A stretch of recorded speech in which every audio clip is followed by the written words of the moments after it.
Good morning, all. I see everybody now on the screen. With that, good morning to all. And I believe now we're ready to call this meeting to order, to reconvene, basically, our meeting. If Ms. Taylor is on the line. Good morning, Chairman. If you can go ahead and please call the roll. Chairman Vasquez. Present. Vice Chair Schaefer.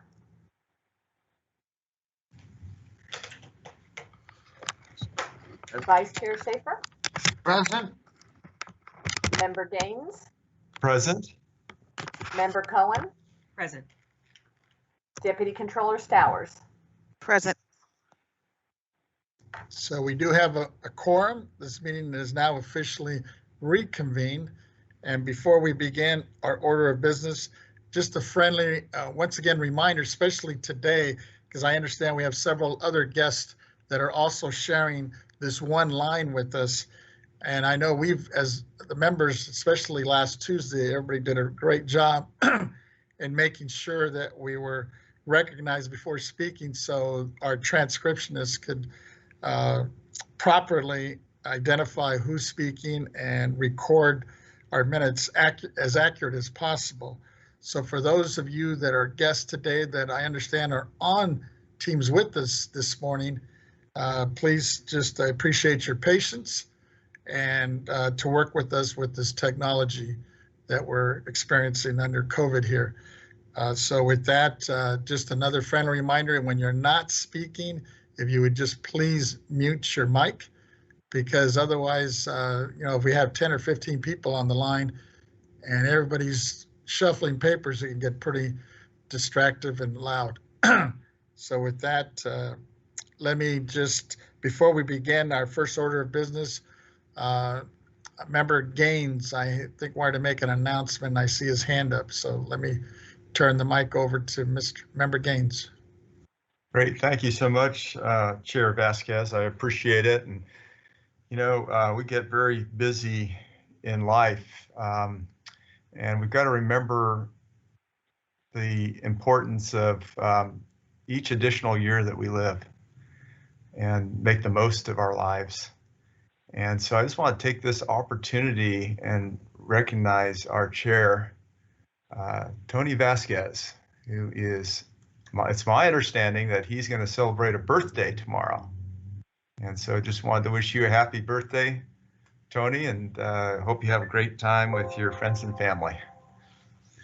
Thank you, thank you. I wish I would be able to celebrate it in person with all of you and many others, but this COVID has really taken us back. I mean, now at least I'm able to gather with some family and some friends that are that I usually occasionally see anyway. But right, it's not the same. Yeah. Well, enjoy it as best you can. Thank you. I appreciate it. Vice Chair Schaefer seconds Sure, that. go ahead, Vice Chair. And usually when Ted makes an announcement, it's another grandchild. That's what I was prepared for. So glad to see you're out into the birthday business now. Thank you. Thank you. Was that I don't know if I saw a physical hand from Member Cohen, or was that something else? I just wanted to join in with the rest of my colleagues in wishing you a happy birthday. Thank you, thank you. Actually, when you asked for the time this morning, Member Gaines, I thought you were going to bring up, and since you didn't, I will bring it up just briefly. I noticed last Tuesday, I should have brought it up, this historical bipartisan infrastructure bill that just passed, and now we have our president that just signed it. And as I was looking at it, what that it's going to generate, I mean, for California, it's huge. I mean, for the whole country, it's going to be huge. It's coming up to like over 25 billion to repair highways, right? And something like 4 billion to repair bridges, close to 10 billion to improve our public transportation. And then the one that caught my eye was I think they set aside close to almost I think it's actually, where did I see it here? for wildfires. They set aside several billions also to help with that. But the key thing is that, all this infrastructure that's going to happen here in the next few years, it's going to create some good paying quality jobs for Californians and many more throughout the U.S. Looking forward to working with that. Oh, here it is. I think it was 84 billion, or not billion, but million, to protect against wildfires. And a lot of that is in our state of California. So, and I know, Member Gaines, and you're right in the thick of a lot of those wildfires up north. So hopefully that will filter down to your neck of the woods, especially for a lot of those families and farmers that have experienced some of those devastations, especially with these wildfires. Oh yeah, we've had a tough time in my district, and No, I know, I've been seeing it on the news. do everything we can to try to plan for the future so that they're not, with proper forest management, I think we can make some huge inroads, and with some logging too. I did notice on Highway 50 that they are doing some logging right along the roadway, and they got on that quickly. And those are areas that were burned out by the fire, by the Caldor fire. Yeah, I have a good friend that spends a lot of time. He has a business up in Yosemite, and he was sharing with me, there's so many dead trees up there still. And they've cleared several, but it's still a real fire hazard, and they're real worried about those igniting. Good morning. I was wondering, are we going to be starting soon? Yes, I'm sorry. Are we ready? Thank you. Yeah. Did you have a question about that? Member Cohen? If not, let's go ahead and let's get going on that. Let me have Ms. Taylor, if she would please announce our first order of business. Our first order of business today is an announcement regarding public teleconference participation. Good morning, and thank you for joining today's Board of Equalization meeting via teleconference. Throughout the duration of today's meeting, you will primarily be in a listen-only mode. As you may know from our public agenda notice and our website, we have requested that individuals who wish to make a public comment fill out the public comment submission form found on our additional information webpage in advance of today's meeting, or alternatively, participate in today's meeting by providing your public comment live. After the presentation of an item has concluded, we will begin by identifying any public comment requests that have been received by our board proceeding staff, with the AT&T operator providing directions for you to identify yourself. After all known public commenters have been called, the operator will also provide public comment instructions to those individuals participating via teleconference. Accordingly, if you intend to make a public comment today, we recommend dialing into the meeting on the teleconference line, as the audio broadcast on our website experiences a 1 to 3 minute delay. When giving a public comment, please limit your remarks to 3 minutes. We ask that everyone who is not intending to make a public comment, please mute their line. If there are technical difficulties when we are in the public comment portion of our meeting, we will do our best to read submitted comments into the record at appropriate times. Thank you for your patience and understanding.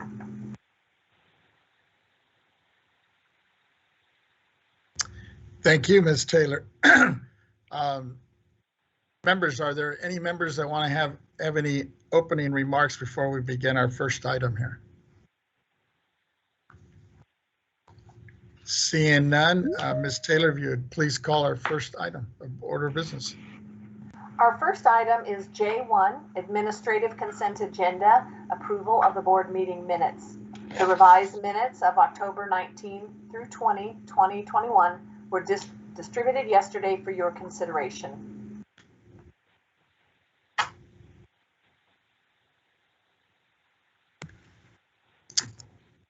Thank you, Ms. Taylor. With that, I see a hand up from Member Cohen. Yes. We'll turn over to Member Cohen for any corrections. or comments? Thank you. Actually, Mr. Chair, I don't have too many corrections. I just want to thank the executive director and her team at Board Proceedings for their work in preparing these edits to the board meeting. The minutes accurately reflect the actions taken at the board work group on wine industry and wine growers excise tax data that took place on October 20th in 2021. And I just wanted to publicly express my appreciation for these minutes, because it's important that the board always be transparent. And I think it's important, you've heard me say this before, but all of our actions and for the taxpayers and the public and the stakeholders, that it be transparent and easy to follow and easy to understand.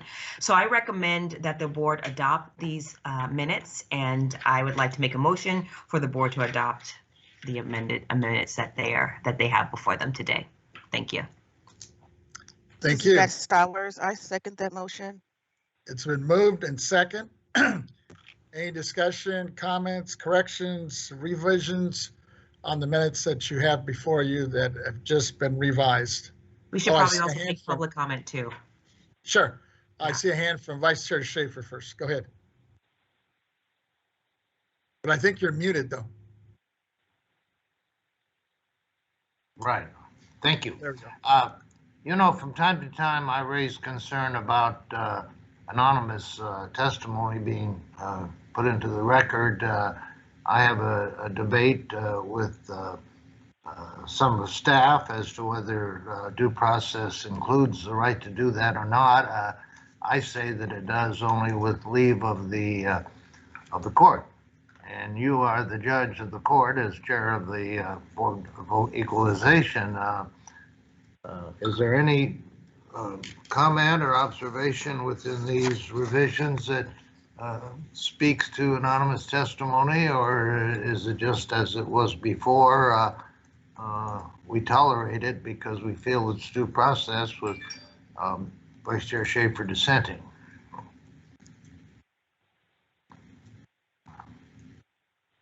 Is there anything in there on the issue of anonymous testimony, or does that occur? I didn't notice that. I didn't see that, but let me ask Member Cohen. I didn't catch anything. No. On that. The answer think is so. simple, Yeah. no. Thank you. With that, if there's no other comments or questions or revisions from any of the members, let me just check with Ms. Taylor and see if there's any written comments that came in since we announced this last Tuesday. There are no written comments on this matter. Can we check with AT&T if anybody's on the line who Certainly. wishes to speak on this? AT&T moderator, can you let us know if there is anyone who'd like to make a public comment on this matter? Okay. Ladies and gentlemen, if you'd like to make a public comment, please press 1, then 0. Once again, if you'd like to make a public comment, please press 1, then 0.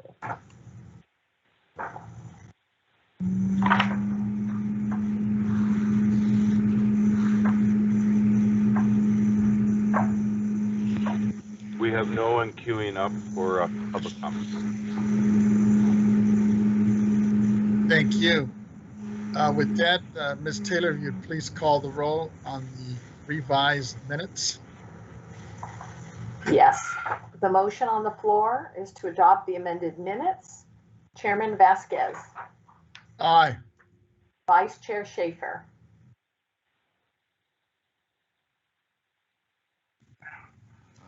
Aye. Member Gaines, Aye. Member Cohen, Aye. Deputy Controller Stowers. Aye.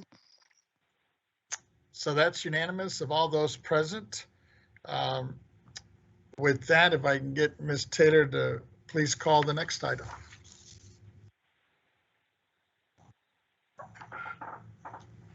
The next item is M2, Public Policy Hearings, Impact of Public Calamities on Property Tax Administration, County Boards of Equalization, Assessment Appeals Boards, Remote Hearings.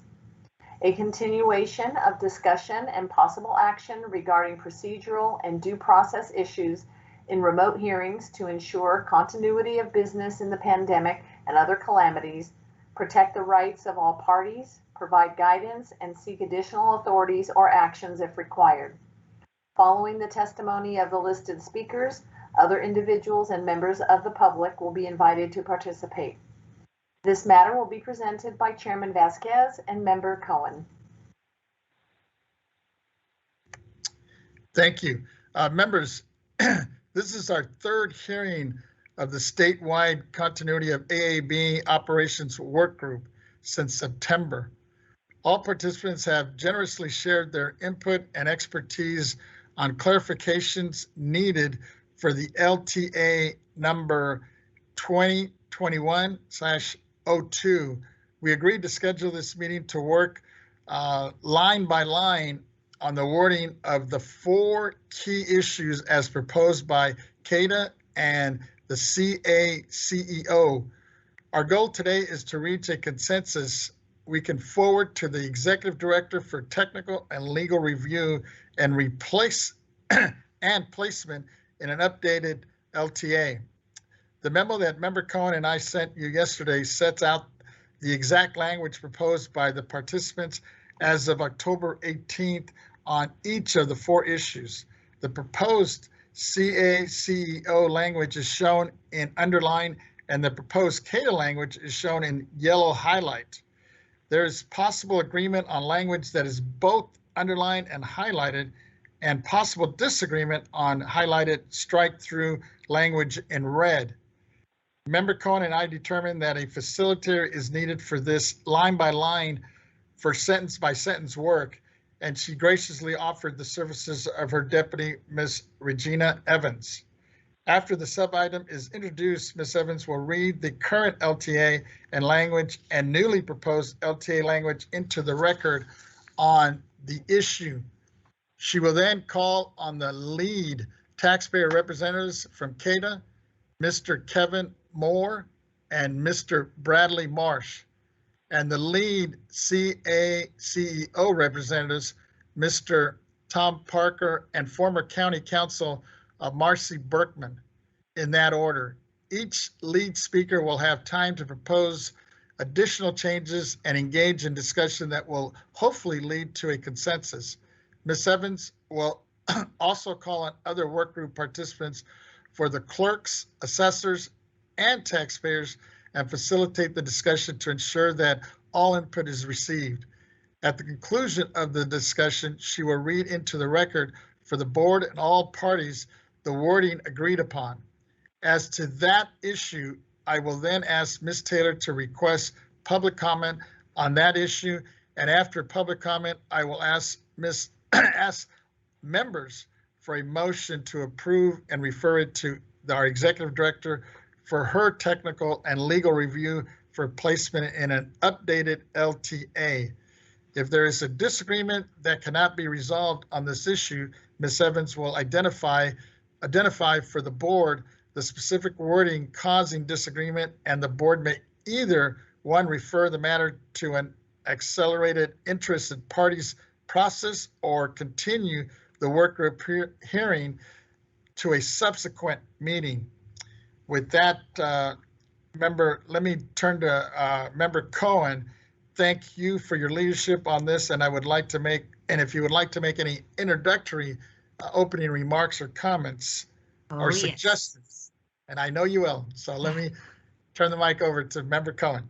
Oh, yes, colleagues, you know, I have just a few introductory remarks, and again, they are just to frame this morning's conversation. And so thank you, Mr. Chair, and thank you to the colleagues and the stakeholders today for the work that they've done on the Remote Assessment Appeals Board issue. In the interest of transparency, we're going to engage in this public discussion about possible revisions to Letter to the Editor 2021/002.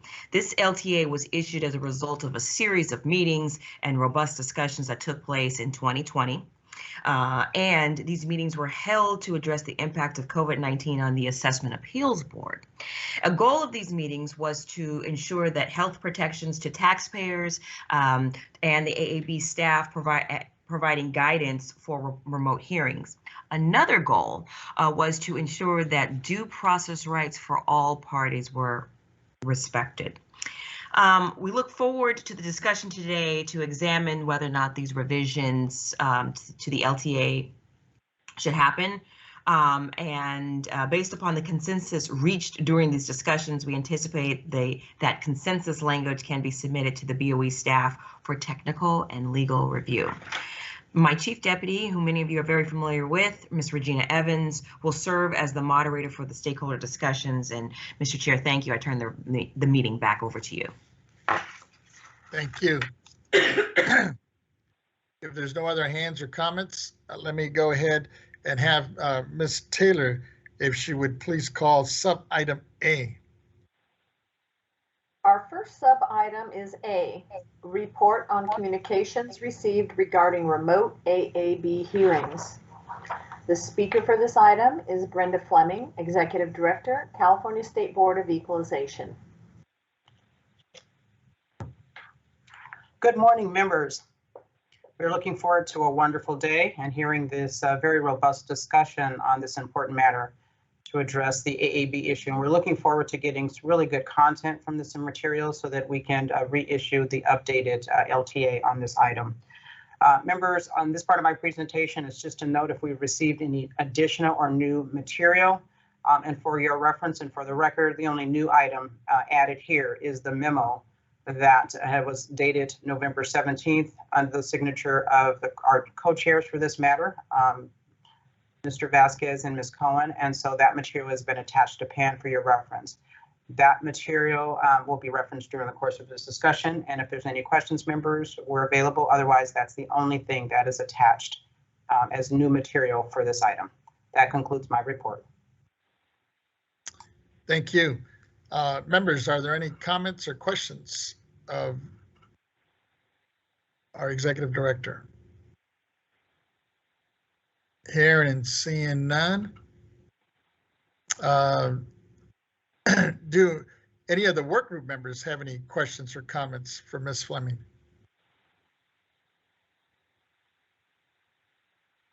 Chair, this is Mark Aprea for the record. I'm here on behalf of the California Alliance of Taxpayer Advocates. On behalf of the board and the members of CADA, we want to thank you, Mr. Chair, Ms. Cohen, and all the members and staff for convening this meeting. As many of you will recall, Brianne Robowski has been an ongoing member of the working group.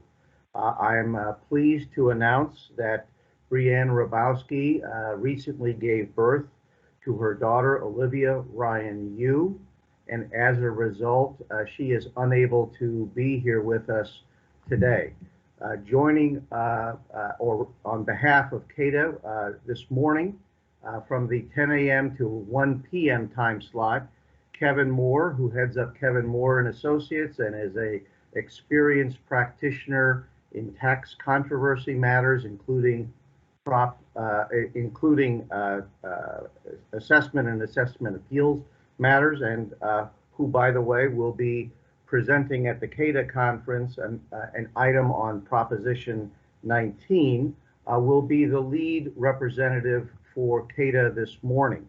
Mr. Brad Marsh, who is a shareholder with Greenberg Traurig, will join us at 1 o'clock, and just wanted to make sure that we set the table in terms of who will be representing or be the lead representatives for CADA. If there is an item that might require my comment, I will do so, but I think that Mr. Moore will be the lead. I think that this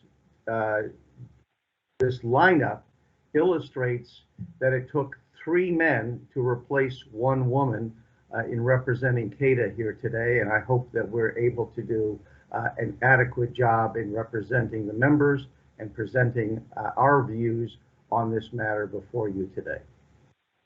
Thank you, Mr. Chair. Thank you, and give my congratulations. I didn't realize that all this time while we were taxing her and she was participating in our meeting that she was expecting. I will relay your good wishes to her at the next opportunity. Mark, let me just make sure I heard you correctly. You have 3 guys coming in to pitch it for Brianne's absence. Is that right? That is correct, ma'am. All right, I just wanted to make sure that the record accurately reflects that. Thank you. That is a good point, right? It takes 3 to replace that woman. Okay.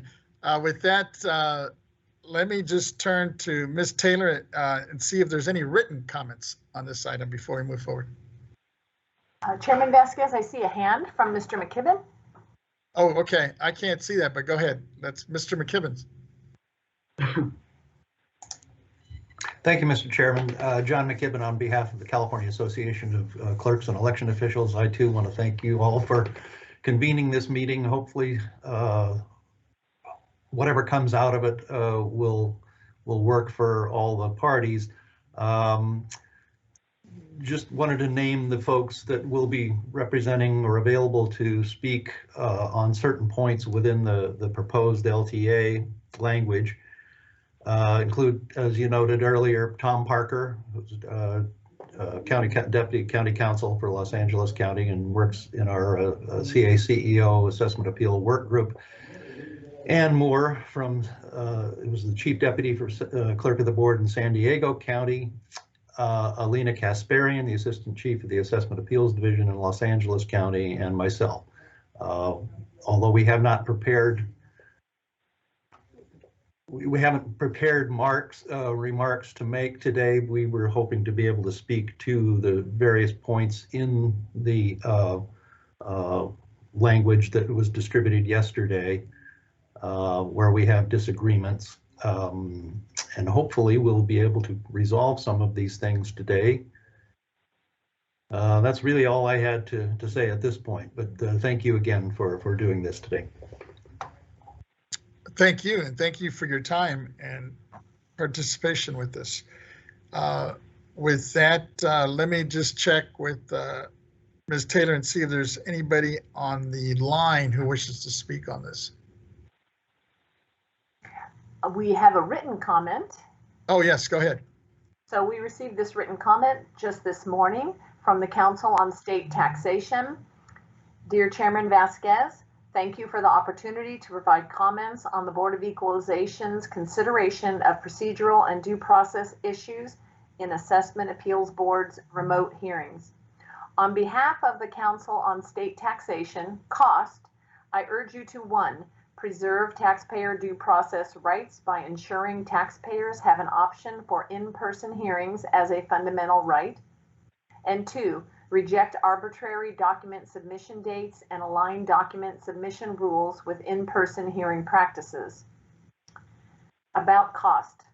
COST is a nonprofit trade association based in Washington, D.C. COST was formed in 1969 as an advisory committee to the Council of State Chambers of Commerce, and today has an independent membership of over 500 major corporations engaged in interstate and international business. COST's objective is to preserve and promote the equitable and non-discriminatory state and local taxation of multi-jurisdictional business entities. Many COST members have operations in California that would be impacted by AAB procedures. Option for in-person hearing is a matter of due process. COST recognizes that remote hearings can be conducted appropriately and efficiently in many cases. Taxpayers should, however, retain the option of an in-person hearing. The BOE must ensure that all applicants are afforded due process and given the opportunity for a timely and meaningful hearing. Remote hearings do not always provide an opportunity for adequate due process, particularly in more complex cases. For example, meaningful interpersonal communication, presentation of exhibits, and examination of witnesses may all be hindered in remote hearing format. In addition, technical difficulties, including connectivity, sound, and video issues, can impact the procedural integrity of the hearing. For all these reasons, taxpayers should have the option to select a remote or in-person hearing to preserve due process in AAB hearings. In-person and remote document submission rules should be consistent. To further support due process in AAB hearings, we also encourage document submission rules that align with in-person hearings. Specifically, during in-person hearings, parties may present evidence at the hearing. Further, California Revenue and Taxation Code provides for a reasonable continuance or postponement if additional time is needed to review evidence. Imposing document submission rules that require the submission of evidence prior to an arbitrary deadline does not comport with well-established provisions of the California Revenue and Taxation Code, creates unnecessary discrepancies between remote and in-person hearing procedures, and will likely create disparities in practices from county to county. Thank you for your time and consideration, and if you have questions or you would like to discuss these comments further, please do not hesitate to contact me. Respectfully, Erica S. Kenny. Thank you for those comments. And I do see a hand now from our president of the assessors, Mr. Dronenberg. Good morning, Chairman and members of the board. I am here, I'll be listening, but as I stated in the meeting last week, that the board, the ad hoc committee on this issue is formed and working on it. They will report to our legislative committee that will vote on the recommendations of the ad hoc committee like the first week in December, and then the executive committee will vote on that the following day, and we should have something back for you for your December meeting. But other than that, there'll be no change in what I reported to you last week, but I'll stay on and listen just in case Mr. Gaines has another thoughtful question that I can help him with. Thank you. And welcome. Ms. Taylor, that was the only one written comment, correct? Yes. Can we check with AT&T and see if there's anybody else on the line? Yes. Or any of the other participants that maybe want to comment? Okay. AT&T moderator, can you let us know if there is anyone who would like to make a public comment on this matter? Each caller will have up to 3 minutes to speak. Okay, once again, if you'd like to make a public comment, please press 1, then 0 at this time. 1, 0.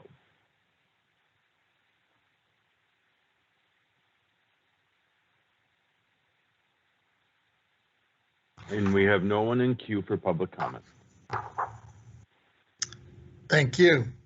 With that, Ms. Taylor, if you would please call our sub-item B. Sub-item B is follow-up report on surveys of responses received from AABs regarding remote AAB hearings and requests to clarify LTA number 2021-002. The speaker for this matter is John McKibben, Committee Chair, California Association of Clerks and Election Officials.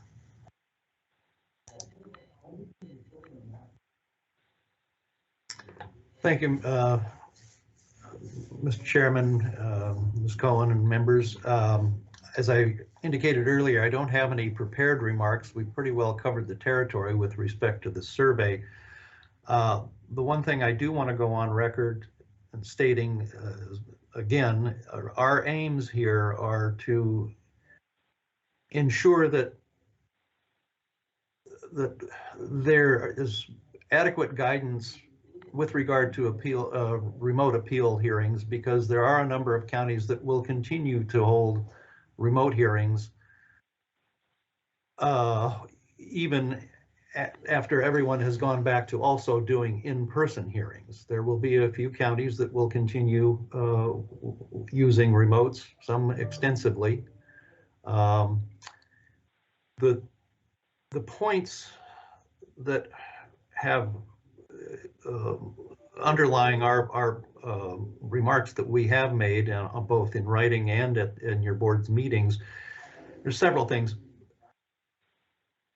Under the Constitution, it's our belief and understanding that the County Board of Supervisors is the body that has ownership of the appeal process. They may choose to delegate that to the Assessment Appeals Board and to the clerk as an administrator, but ultimately it's within the authority of the County Board of Supervisors to determine what format of hearing, remote or in person or both, will be held, and procedurally how those are going to go forward. based on local rules and direction, guidance provided by the Board of Supervisors. We feel that it's important that that be preserved and not eroded in any way by an LTA from the State Board of Equalization.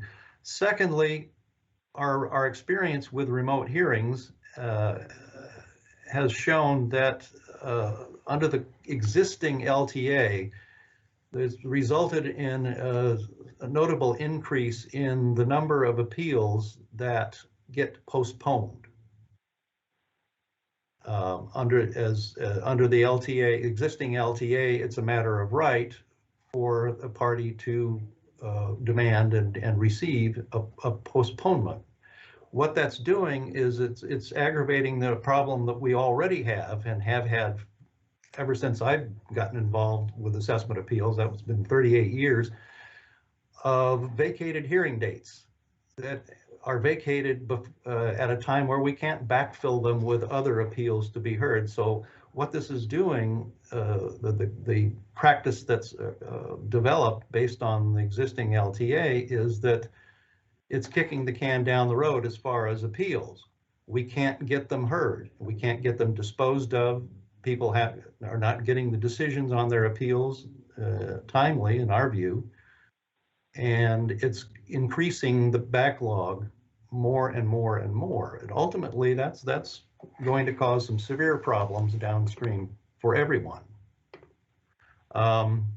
The third thing I did want to say, and I'm preparing a letter to put it in writing, we were hoping that not only this issue, but also the discussion of possibly amending Revenue and Taxation Code Section 155 could be put over until January rather than the December meeting, since our association will be meeting that week at our annual New Law Workshop Conference. And the people that we have been presenting on this issue and are here today are going to be tied up in that meeting for that conference. So we were hoping that that could be agreeable to you all to put that over. But I will put that in writing as requested by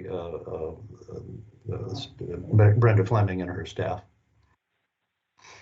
That's all I have right now. Thank you. Thank you. Members, are there any comments or questions of Mr. McKibben?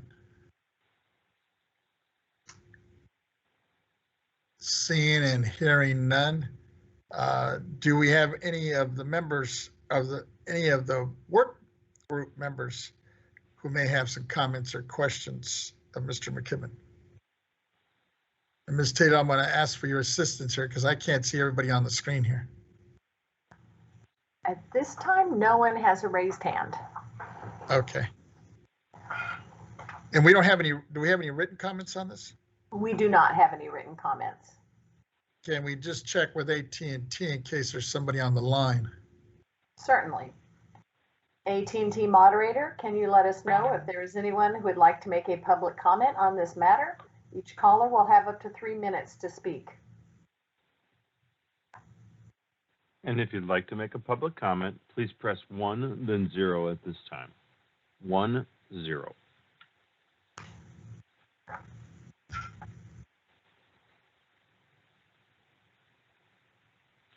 And we have no one in queue for public comment. Thank you. With that, Ms. Taylor, if you would please call our next sub-item.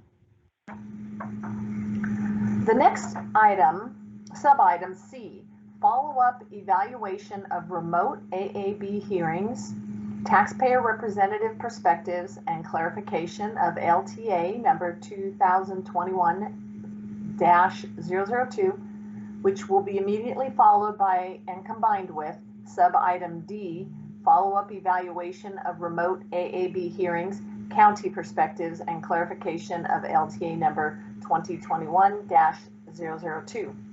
Sub-item C and sub-item D are divided into 4 issues. First, the rights of AAB hearing participants, type of hearing, which has 3 sub-issues. The first sentence is on the rights of the hearing participants.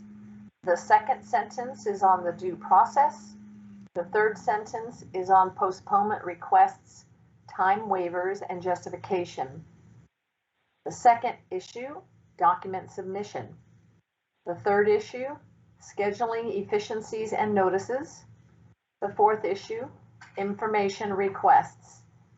The facilitator for both sub-item C and sub-item D is Ms. Regina Evans, Deputy to 2nd District Board Member Malia Cohen.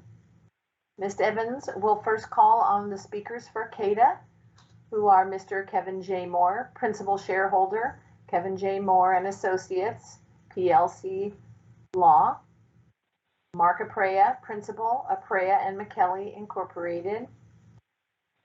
Ms. Evans will thereafter call on the speakers for CACEO, who are Thomas Parker, Deputy County Counsel, Los Angeles County, the lead speaker, and Marcy L. Berkman, retired Deputy County Counsel, Santa Clara County. Alina Kasparian, Acting Chief, Assessment Appeals Division, Executive Office of the Los Angeles County Board of Supervisors.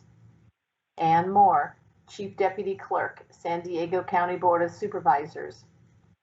Kyrene Gonzalez, Deputy Clerk of the Board of Supervisors, Sonoma County, and Honorable Ernest J. Dronenberg Jr., President, California Assessors Association, and San Diego County Assessor Recorder Clerk.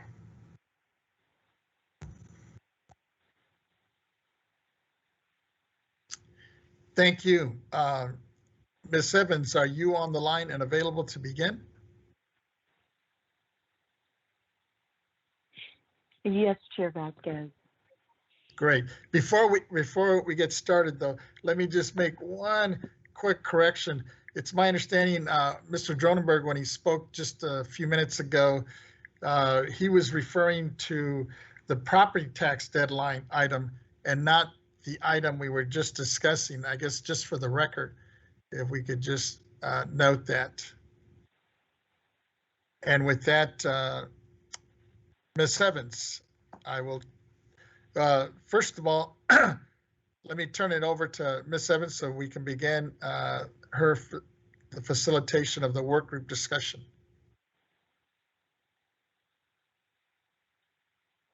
Thank you, Chair Vasquez.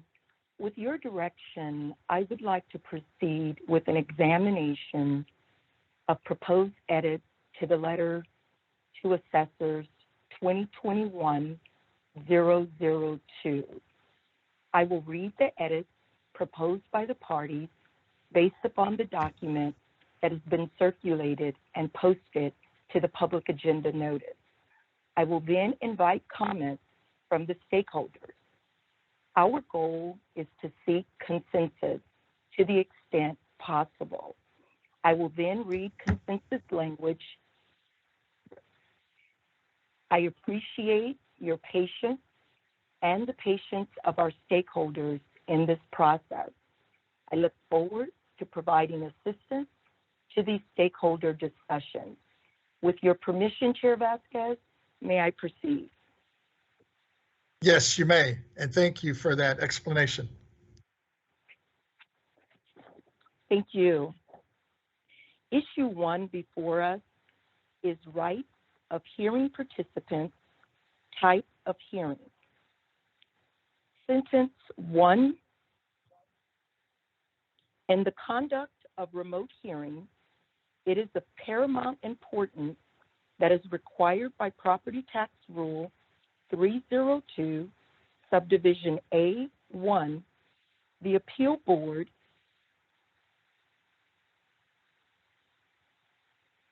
and given the opportunity for a timely and meaningful hearing. The proposed changes read as follows, and then once I read this into the record, I will call on the various stakeholders to provide comments if they have them. For sentence 1, it states in a suggested, I'll read the complete sentence. And the conduct of remote hearings as recognized by RTC sections 1616A and 1752.4A, it is of paramount importance that is required by Property Tax Rule 302, Subdivision A1, the Appeals Board ensures that all applicants are afforded due process and given the opportunity for a timely and meaningful hearing. While appeals boards, have discretionary authority to offer only in-person hearings based on that jurisdiction's resources and local circumstances, they are encouraged to offer remote hearings for non-evidentiary matters and evidentiary hearings eligible to be heard by an authority, Section 163. From CADA.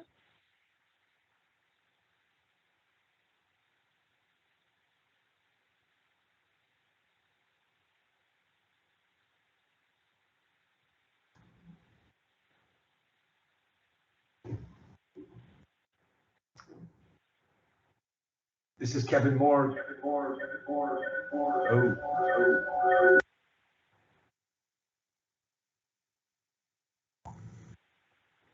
Chairman Vasquez, this is Ms. Taylor. It looks Colleagues, like I just wanted to pop in and let you know that Ms. Evans, for on some unknown reason, she was dropped off the call, but she's trying to get back on right now. So just give Thank you. a And brief. did it look like somebody from, I think it was Kata was going to speak? Was that queued up or no?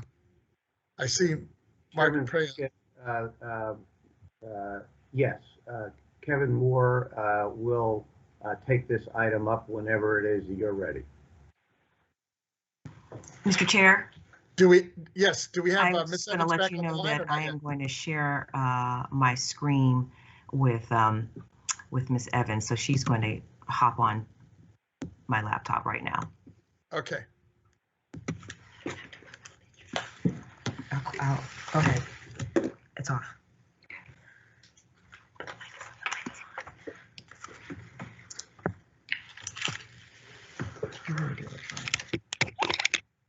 Good morning, members. This is Brenda Fleming, Executive Director.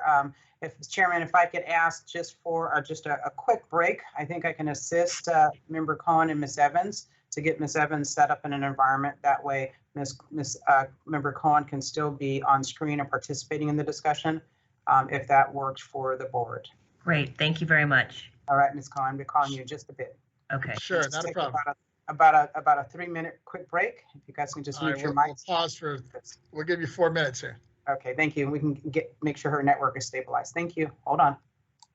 Thank you.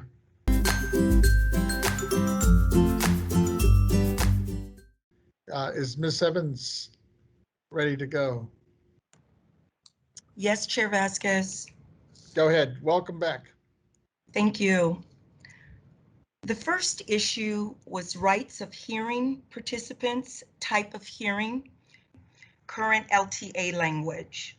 Sentence 1.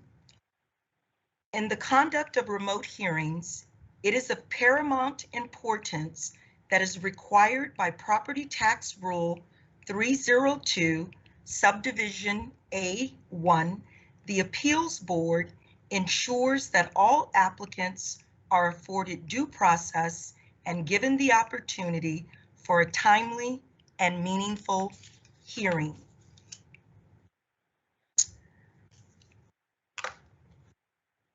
For sentence 1, I will read into the record the language that is being proposed. In the conduct of remote hearings, as recognized by RTC Section 1616A and 1752.4A, it is of paramount importance that is required by the Property Tax Rule 302, Subdivision A1, the Appeals Board ensures that all applicants are afforded due process and given the opportunity for a timely and meaningful hearing. While appeals boards have discretionary authority to offer only in-person hearings Based on that jurisdiction's resources and local circumstances, they are encouraged to offer remote hearings for non-evidentiary matters and evidentiary hearings eligible to be heard by an assessment hearing officer under RTC Section 1637. At this time, I'd like to call on the parties for comment. First, we will start with the CADA representative.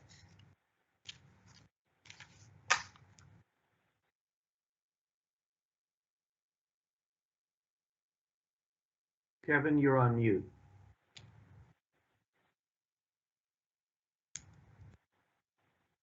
You're still on mute, Kevin.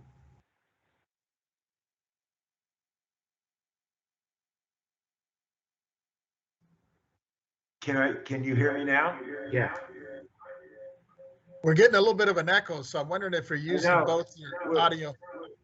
My audio is through the phone because I'm having problems with my speakers.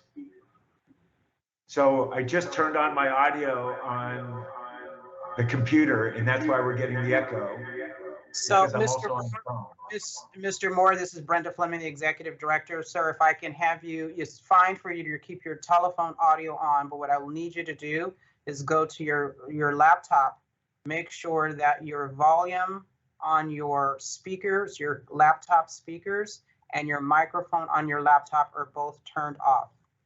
So first go, there you go. And then secondly, if you can go to your speaker sound icon, make sure it's also turned off. You can resume. Now make sure that your phone audio. So we can't hear you, so is your audio dialed into the Teams environment? So sir, let's have you, Mr. Moore, if you can hear me. Can you hear me? Okay, let's go back to, let's turn off your phone for a second because we can hear you and it sounds like we were picking you up on your mic on your laptop. Let's have you turn your phone off or mute your mic on your phone. We can hear you fine. Mute your mic on your phone. Is it, you're hearing fine? Okay, I've done that. Okay. Gonna need you to turn your phone off.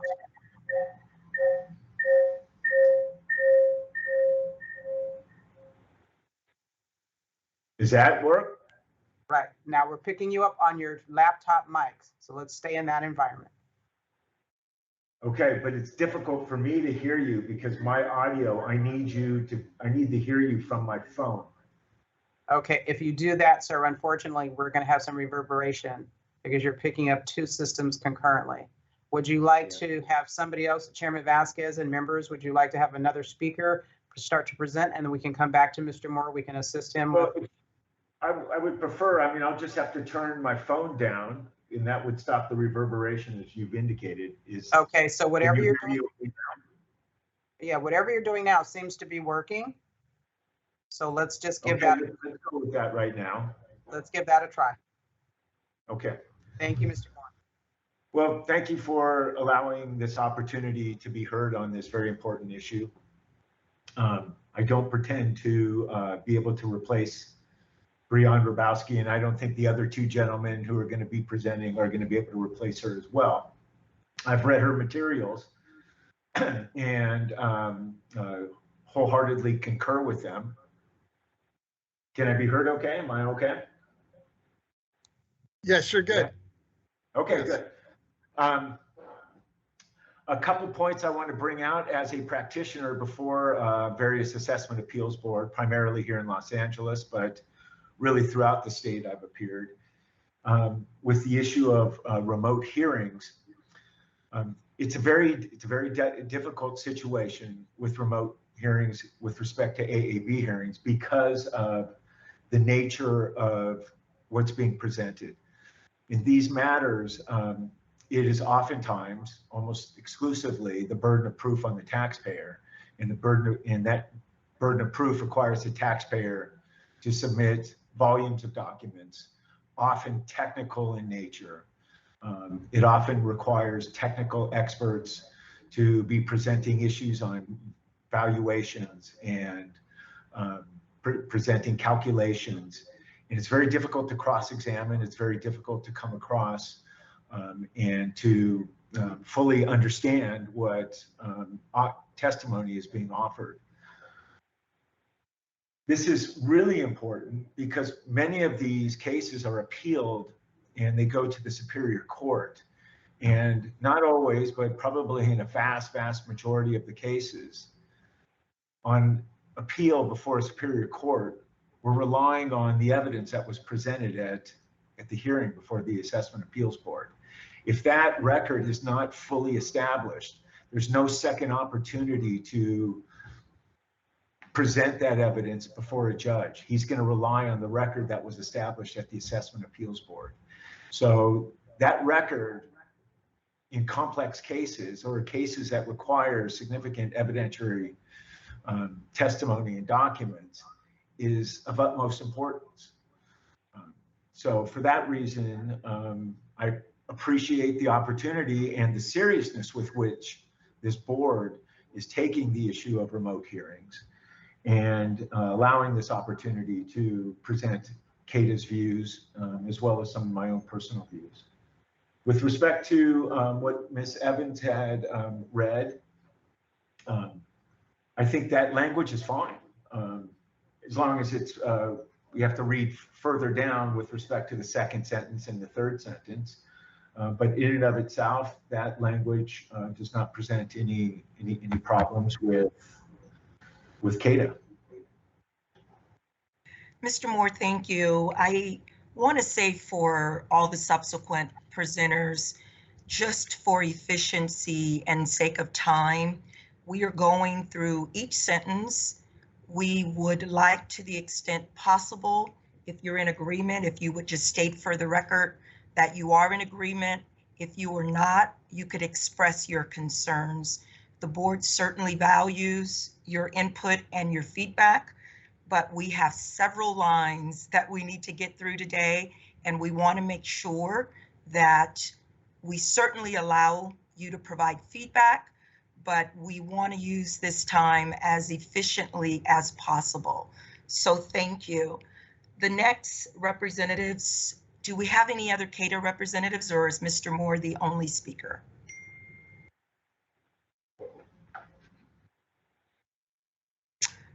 You're Okay. muted, Mark. Priya, I think wanted to say something, but you're muted. We can't hear you, Mark. Mr. Moore has addressed this item that CADA has no further comment. Thank you. I got a question if I could. Ms. Evans, there's a hand from member Gaines though. You probably can't see it from your end, right? Just for process, I just want to say, as we go through this, we will be taking questions from the members. And Mr. Vasquez, you want me to acknowledge members, or will you acknowledge members? I'll acknowledge them because I don't know if you can see them on the screen, or can you see them on the screen? I see Mr. Gaines' hand. I just didn't think it was my ability to call on him. Okay, I will go ahead. Let me see if he just has, you have a comment of what's been said, member Gaines? Yes, I do. Yeah, go ahead. I think what Kevin Moore brought up is concerning to me. It's been concerning to me through the whole process, and that is, are you going to get due process in the event of a remote hearing that may not be accurately depicted and then moves on to a superior court? And so we don't have to get into a big discussion now, but I'd like to hear from the other participants and also from CADA through this process, because I also have concerns that were raised by John McKibben in terms of people continuing to delay their hearing over and over again, which slows the whole process down. So I would just like clarity in terms of how do we speed the process up, but at the same time give people the opportunity to have that public hearing, especially in more complicated cases. Thank you. That's it. Thank you. With that, Ms. Evans, you want to continue with your next speaker? Yes. Representative from the clerks, I believe we have Tom Parker, who will be followed by Marcy Berkman. Ms. Evans, members of the board, thank you for the opportunity. The clerks respectfully disagree with the proposed amended language in the first sentence. Is it appropriate for us to offer our version at this time, or is that going to be done at another point in time? Mr. Parker, for the record, please state what you're proposing. All right, thank you. First of all, as a matter of placement, we would recommend that what has been identified as the first sentence in the November 17th letter of the State Board be moved behind a new first paragraph, which is currently the second sentence in the November 17th letter. So if you'll bear with me for a moment, what we would propose as the new first sentence reads as follows. In the conduct of remote hearings, it is of paramount importance that as required by Property Tax Rule 302, Subdivision A1, the Appeals Board ensures that all applicants are afforded due process and given the opportunity for a timely and meaningful hearing. What we would add to follow that is, as an initial matter, this includes the right to meet either remotely or Mr. in Parker, person. Yes, can you just slow down because I'm trying to capture? I apologize. No problem. Can you start over, please? As an initial matter, this includes the right to meet either remotely or in person, comma, unless it is infeasible for the Appeals Board to hold a timely hearing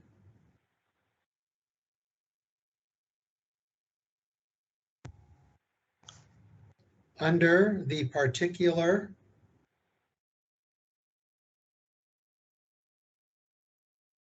circumstances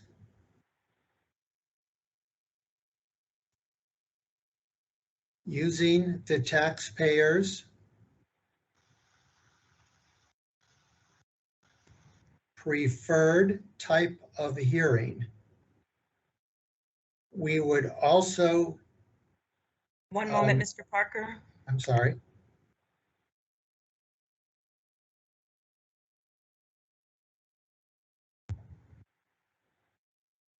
Okay.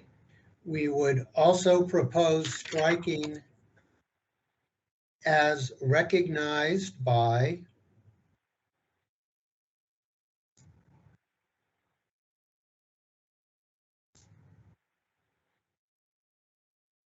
Revenue and Taxation Code sections 1616A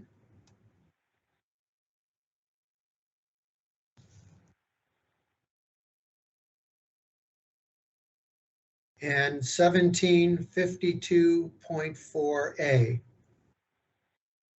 Those references to those statutes would be in our proposed second sentence.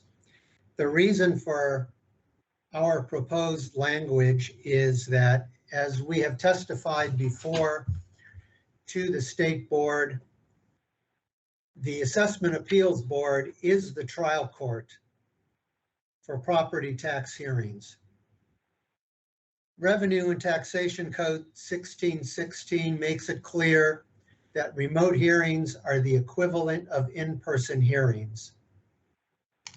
The State Board cannot, through LTA language or through any other means, attempt to change what the legislature has decided.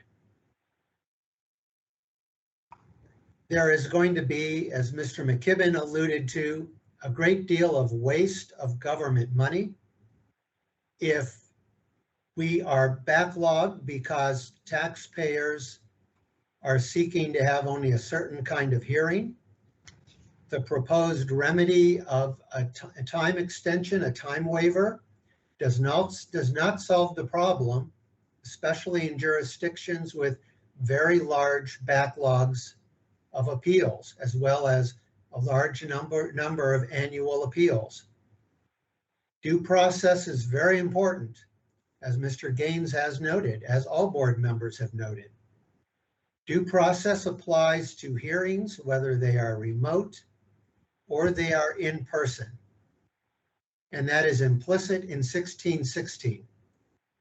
Therefore, there is no fundamental due process distinction between a remote hearing and an in-person hearing as a matter of state law.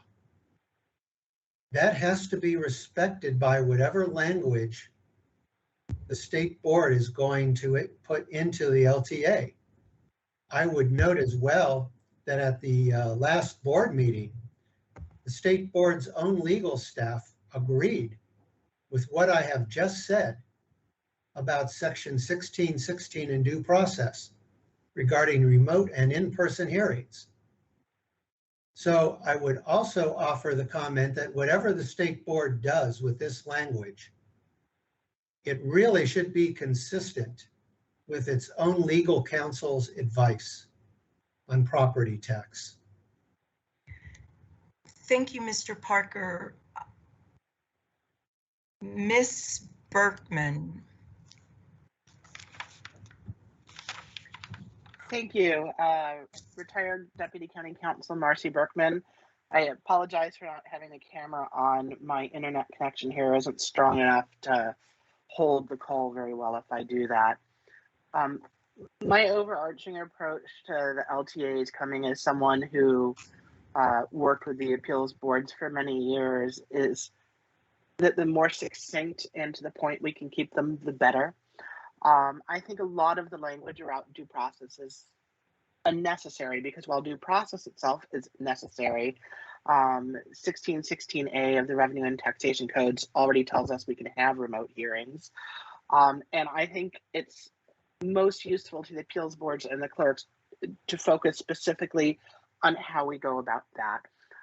My suggestion would be at the beginning of the first sentence to just change as recognized by to as authorized by, because the two-sided RTC provisions authorize the remote hearings. So it would read, in the conduct of remote hearings authorized by RTC section 1616A and 1752.4A. With respect to the new language that starts with the word while I understand what both CADA and Los Angeles are striving at, I actually think that that entire section of language is redundant and doesn't necessarily clarify anything for anyone. The boards, whether it's the Board of Supervisors making the rules or the assessment appeals boards having been delegated that authority by the Board of Supervisors, innately have the discretion to determine for each jurisdiction what works best for that jurisdiction's assessment appeals board in terms of their ability to provide and handle remote hearings and in-person hearings. And so I would suggest we don't need that new language at all. However, to the extent it is there, I do have a concern about including the language about hearings eligible to be heard by an assessment appeals hearing officer. And where that concern stems from is in Santa Clara County, where I was the board counsel until I retired in July. Neither of our legal hearing officers and neither of our value hearing officers felt comfortable with the remote hearing process. All of them, we were truly blessed to have them really excellent at their jobs. And they had years of experience, and possibly because they had years of experience rather than being millennials, They did not feel as comfortable with the remote hearing process. They much preferred to be in the room where they could see the witnesses, and where they could have the papers right in front of them and not be being distracted by multiple things going on a computer screen at the same time. And my concern about this new language is that it would feel like it was sort of pushing jurisdictions to offer remote hearings in the hearing officer context. And indeed, in legal hearings, they're often very, very complicated these days with issues that deal with trusts, and the trusts have LLCs or partnerships within the trusts, and it can be very paperwork intensive and very complicated. And my concern would just be that if we're encouraging an LTA that you offer remote hearings to hearing officers, that sort of pushing the counties into doing that, or pushing taxpayers into making an argument that says, the State Board of Equalization prefers that you do this. And so my first choice would be to omit the new language entirely. And again, I don't currently speak for the county. I am retired, so I just speak on my experience. And my second choice would be to have language that would say something to the effect of, while appeals have discretionary authority to offer only in-person hearings based on that jurisdiction's resources and local circumstances, they are encouraged to offer remote hearings for non-evidentiary matters. And here would be the new suggestion, and such other matters as the County Board of Supervisors or Assessment Appeals Board deems appropriate. Thank you. Thank you. Ms. Evans, while you're doing that, I know there's two hands up. I don't know, Mr. Aprea has been having his hand up. Let me call on Mr. Aprea. Mr. Chair, thank you. Chair Vasquez, I'm sorry, go ahead, Ms. Evans. if I may, just can I have a minute? Because everybody's speaking is just more comments that I'm trying to capture. So I was going to ask you, are you caught up, or should we give you a minute? Give me a minute. Okay. Ms. Berkman, just so that I can capture the final portion of your recommendation, such other matters, the County Board of Supervisors or the appeal boards, can you complete that? Or Assessment Appeals Board deems appropriate. Or deem appropriate. Thank you. Thank you. Thank you. Go ahead, Mr. Aprea.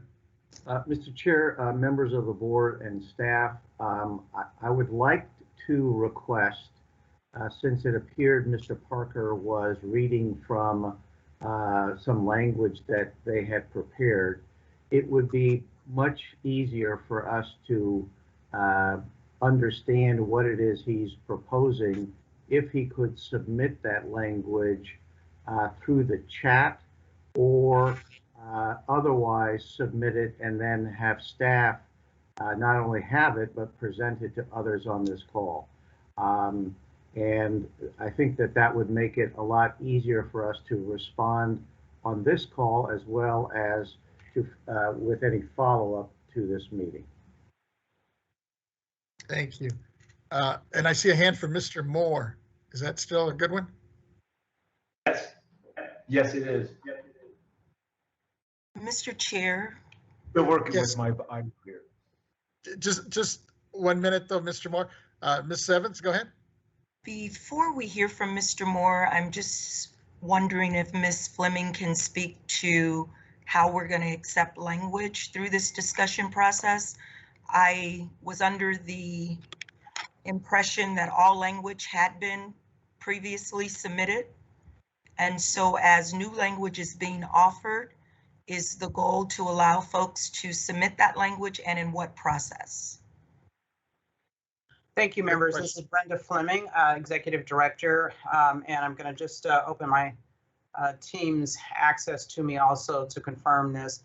Members, to the extent that you have new material that's going to be submitted for this agenda item, the appropriate process would be for that information to be emailed to our Board Proceedings Division, to the attention of Board Proceedings, and the information is actually on our website.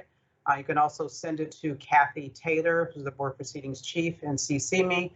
The process then would be that we have to attach that information to our PAN, make it available as soon as we can. in order for the public to have an active and appropriate level of participation in this discussion. So if there's new material that needs to be submitted, please email it. For expediency, I'll just have you send it to Kathy Taylor with a CC to me, and we'll get that attached to PAN as quickly as possible. It would not be appropriate to have the information included in our chat environment, because that environment is not, the chat portion of the Teams environment is not a part of the public domain. And so that's not a part of the public meeting. So again, please submit that information to Kathy Taylor, CC Brenda Fleming, and the information is on our website. Thank you, members. Thank you. Mr. Moore. Thank you. I appreciate Mr. Parker's concern, which is completely legitimate regarding backlogs. Although I don't know how compelling that interest is, because most taxpayers are given a supplemental tax bill that they have to pay, lest if they lose, they're going to have a large tax bill to pay. The vast majority, certainly of my clients, pay their supplemental tax bills through the appeals process and are not seeking to delay their hearing before the Assessment Appeals Board. In fact, to the contrary, they want their hearings done as soon as possible and have these matters resolved. But nonetheless, I mean, obviously that's a legitimate interest in not creating backlogs. And like in all legal cases where you have competing interests, and here the competing interest is due process of law, creating a record that needs to be recognized at a superior court level.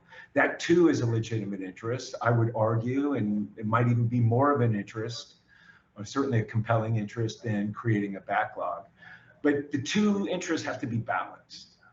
And the proposed language that the board has recommended sets the stage for that balancing of the interest.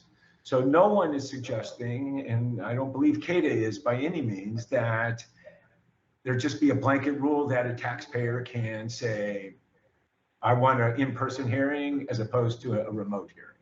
Right? Where it's establishing the backdrop for certain taxpayers to have the right to an in-person hearing if certain criteria is met. I mean, certainly where there's non-evidentiary matters or lesser amounts involved pursuant to 1637 and some of the other criteria in that,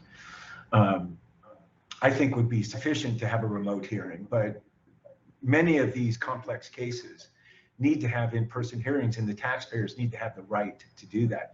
The proposed language that Mr. Parker has proposed is basically just saying that at the board's discretion, it's either going to be remote or it's either going to be in person, and it'll be their discretion and not the taxpayers. And that's not recognizing the two competing interests, nor is it balancing the two competing interests. I would also have everybody read 1616 of the Revenue and Taxation Code. It by no means requires Assessment Appeals Board to have remote hearings. It just says that nothing shall prohibit an Assessment Appeals Board from conducting remote hearings. And what this board is doing in a very great, efficient way is they're trying to provide guidelines for when an Assessment Appeals Board is going to hold remote hearings and under what circumstances they can or should hold remote hearings as opposed to in-person hearings. Based on that, I would submit once again that the proposed language should be agreed to. Mr. Moore, thank you. Chair Vasquez, I think there's one member that has their hand up, but I think we're in a position that we can move forward on one, and I'd like to make a statement and get some feedback, but I do see Mr. Gaines's hand up. Yes, let me see what Member Gaines, this is in regards to what we're discussing now, Member Gaines? Sure, go ahead. Yeah, it's more of a process question. I'm just trying to get clarity on what we're doing today, because we have all these proposed amendments. We have disagreement on certain areas in red. But we also have new language coming forward that has to be presented in the form of an email and I guess distributed and put in a pan for a future meeting. So I'm just trying to figure out our endpoint. And are we just trying to go through all the amendments today and then we'll accept new language that would be in a pan for a future meeting? Is that our goal for today? Mr. Gaines, in Yes. leading this discussion, the goal was to identify the consensus items, very similar to what we did the very first time, if you recall. And so where we found consensus, we agreed that that was an area that we could establish consensus on, move forward. If we're unable to establish consensus, then we would table that issue either for another board meeting or potentially an expedited interested parties process. Okay, so we're just refining. We continue to refine the language in this, hopefully to the point where we have an agreement that everybody's comfortable with, an LTA. Yes, sir. Okay, thank you. Chair Vasquez, I think. I see Mark Aprea back on the queue here. Yes, and to the point of, seeking to find consensus or areas of disagreement, I think and it is not what, I think it is evident from the discussion that we are not arriving at a consensus on that item. Mark, I would respectfully disagree. I want to ask the parties that Ms. Berkman certainly provided an option that we haven't received feedback on. She proposed that in the very first sentence that we revise the beginning to read, in the conduct of remote hearings authorized by RTC section 1616A and 1752.4A, and possibly delete the last sentence. I want to ask the parties, first, Kata, is that something you could embrace for purposes of consensus?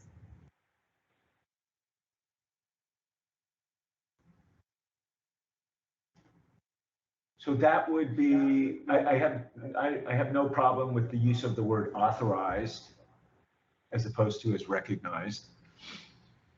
And when you say, or when Ms. Berkman suggested deleting the last sentence, that was the last proposed sentence? That Yes, and she provided, Mr. Moore, she provided two options. One was to completely eliminate the last portion of that section, basically stating from her perspective, she thought it was redundant and that the Board of Supervisors can determine by jurisdiction their discretion in that space. Or she indicated, and I'm going to read what I've captured, and Ms. Berkman, if it is in any way not accurate, please feel free to provide comment. She said that leave that section as is, and then when you get to the end of that section, starting with non-evidentiary matters,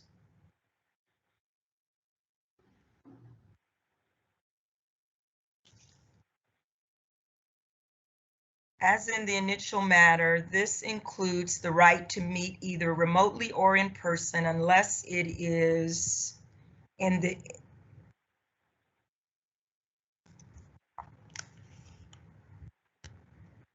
hold on one sec.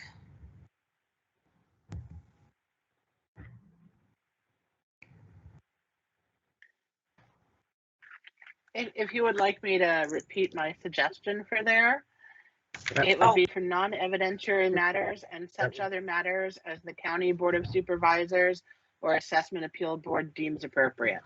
Thank you, Marcy. I was looking at some other language. I now see it. Thank you so much. Is that possibly an option that Kata could embrace?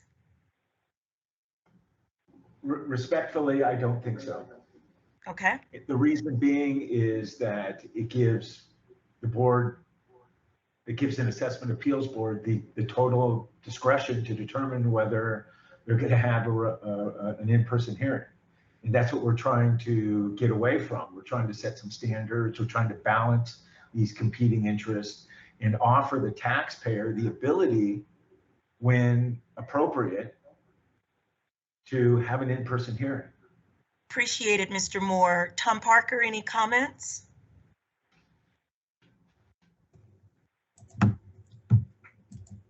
This is Thomas Parker on behalf of the clerks.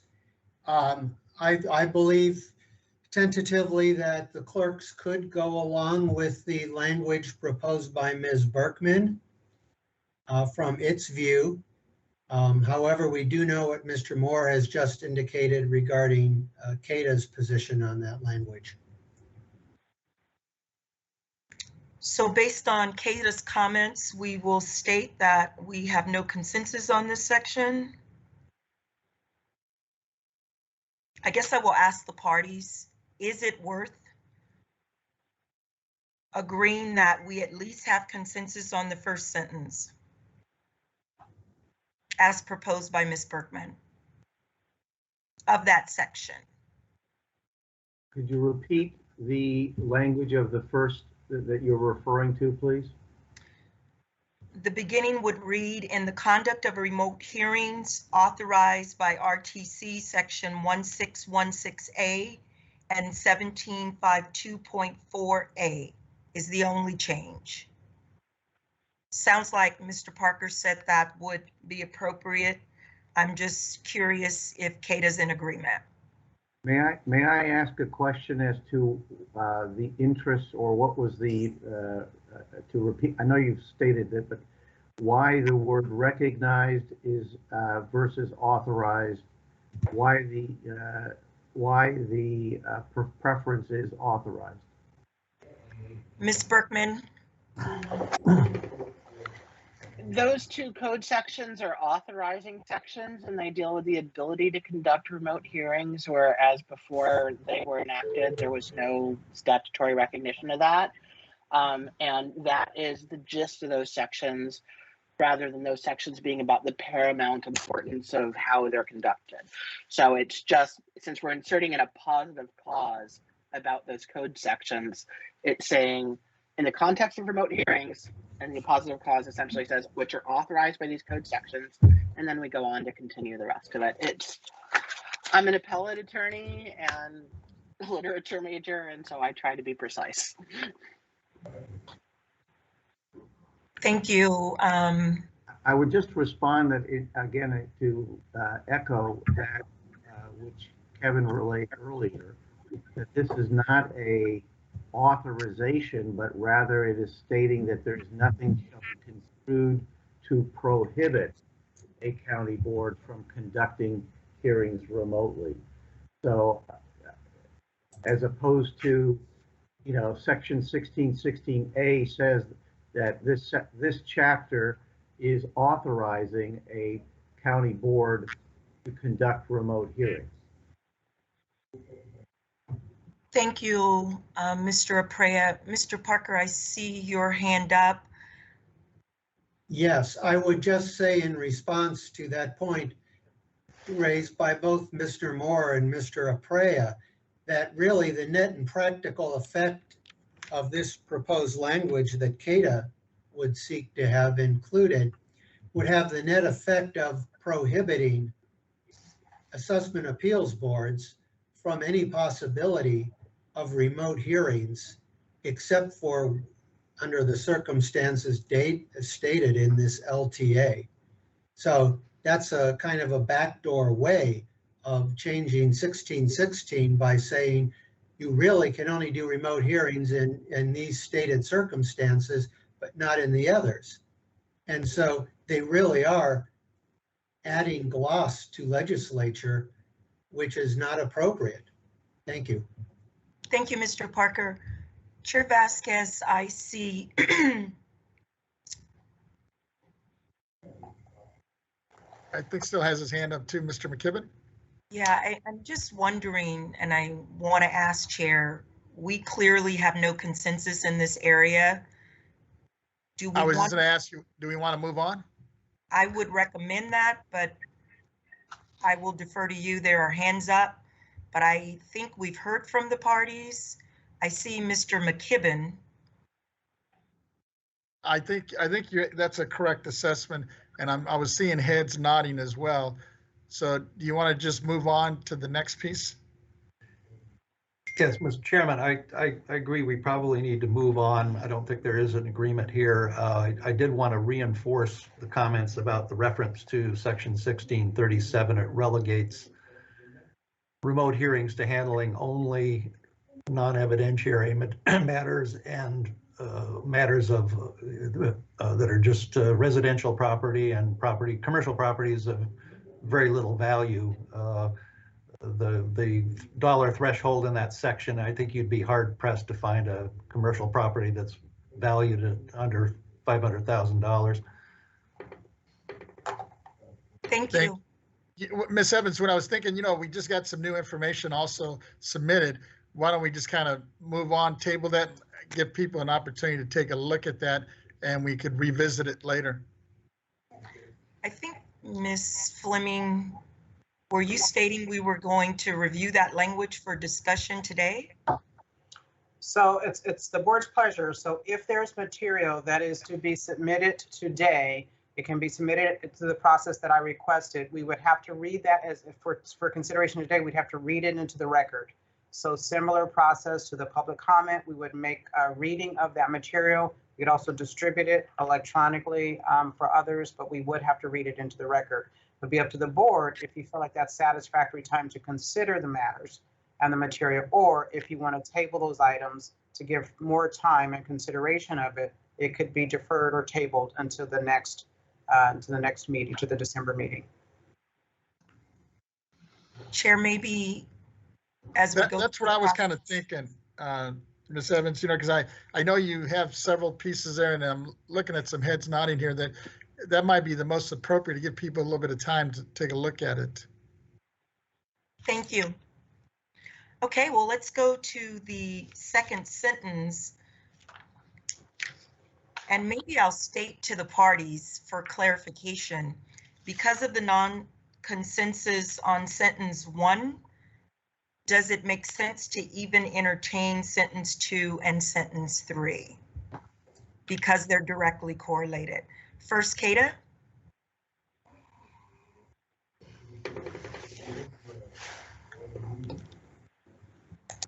Yes, Ms. Evans, that's exactly what I was thinking. I mean, if we're not going to, it's not language that we are in disagreement on. It is really the underlying premise behind all of this. It's whether to give certain taxpayers their due process rights through an in-person hearing. And that's what sentence 1's about, that's what sentence 2's about, and that's what sentence 3's about. So without some kind of understanding or agreement on that broad issue, I don't think going to these specific issues here in sentence 2 or 3 would yield any results. And Mr. Parker? I would agree with most of what Mr. Moore has said. The second sentence is inextricably part of the first sentence in terms of concept and impact. And if we don't agree on the first, we're not going to agree today on the second. So I would agree with that. I would say on the third sentence that there is some agreement, there is possibly some agreement in my view on the third sentence, but I think that's worth at least a brief exploration to see if I'm correct or not. Thank you, Mr. Parker. Ms. Berkman? Thank you. I think that I view that first sentence as introductory. I think it's worth going through the remaining sentences. I recognize that as an overall view, Kata and Los Angeles are at odds in that Kata wants to be able to say due process requires you give us a in-person hearing if we want one, and Los Angeles wants to be able to say due process is due process, and if we only offer remote hearings, that's fine and does not violate due process. From my personal perspective, the statute authorizes a jurisdiction to conduct remote hearings if it wants to. And whether due process has been afforded in a case is going to work out on a case-by-case basis. But given the existence of 1616A and 1752.4A, one can't circumscribe by regulation whether due process requires you to have, or by LTA, whether it requires you to have all in-person hearings or requires you to have remote hearings.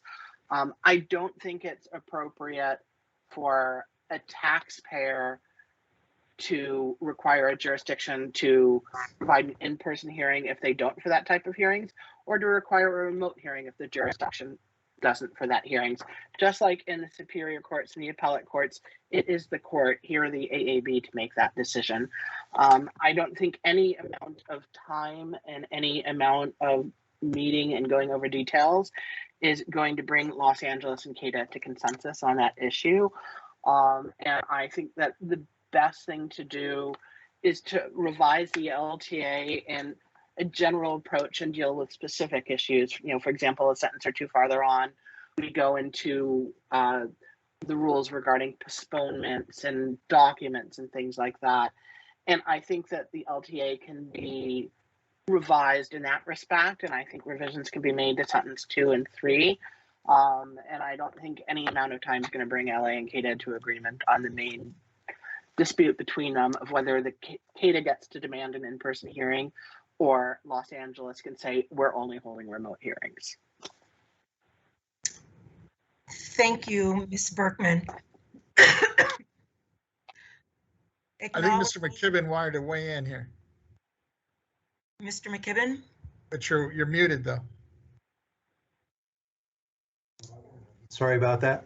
I should know by now.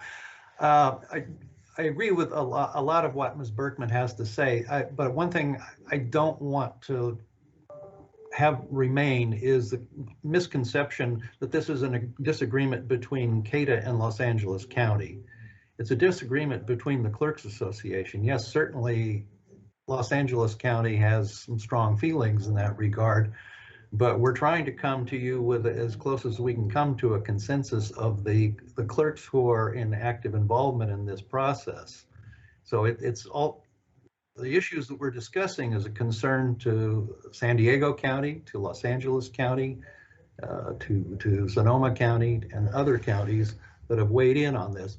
The other thing I want to say is that I haven't had a conversation either in writing or orally in our meetings and exchanges between and among the clerks, where the clerk is saying they're not going to make every reasonable effort to try to accommodate a taxpayer's request for a certain format of hearing.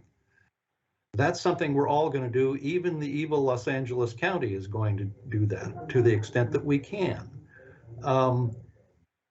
It's a reasonable thing to do, but you have to remember that there are two parties in this process. What if we have a situation where the taxpayer wants one format and the assessor insists on the other format? We flip a coin, or is it going to be the judgment call of the board or the clerk?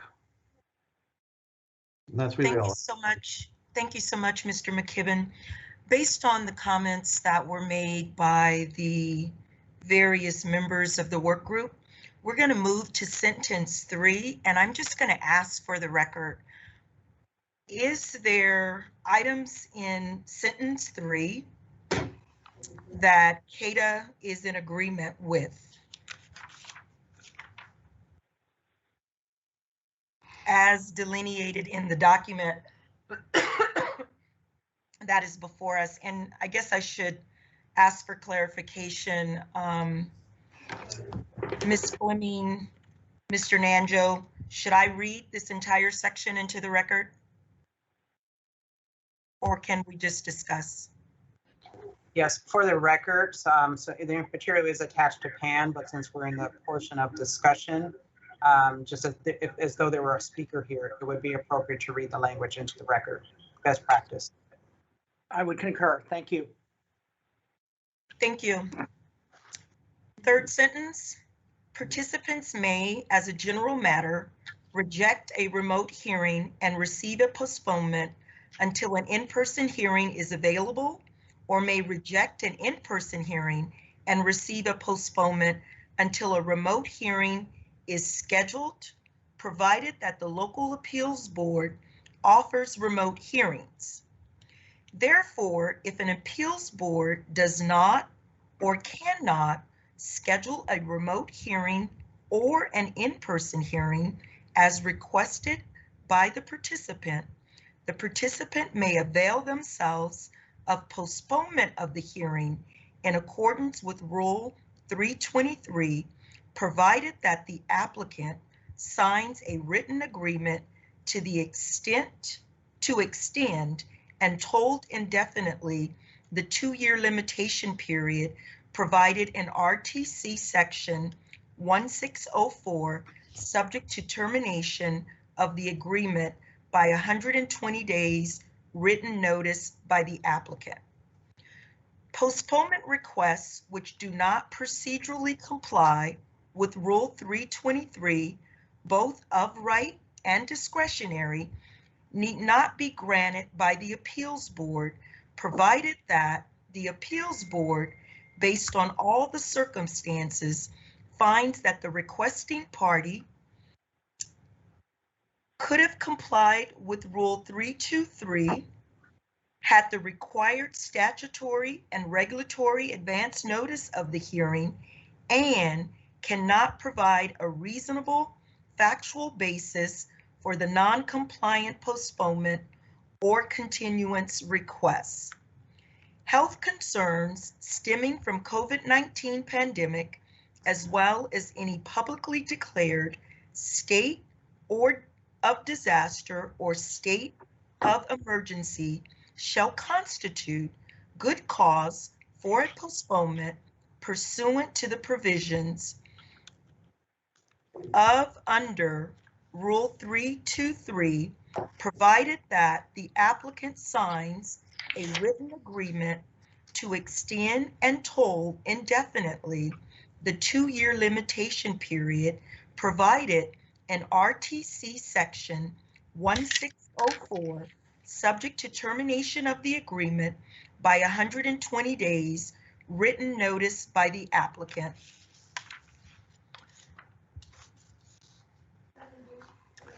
Any applicant disclosed medical information voluntarily provided to the appeals board must be treated and maintained appropriately as required by HIPAA and other relevant statutes and regulations.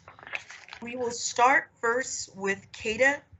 Are there any items in this area that you are in agreement with as it relates to the proposed changes?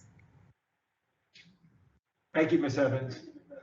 That was a lot to read in. It's a pretty long sentence. It's broken down into several paragraphs. Certainly the gist, the concept of the third sentence as read into the record is certainly along the lines of what Kata would like to see. It provides the taxpayer the right to have an in-person hearing, and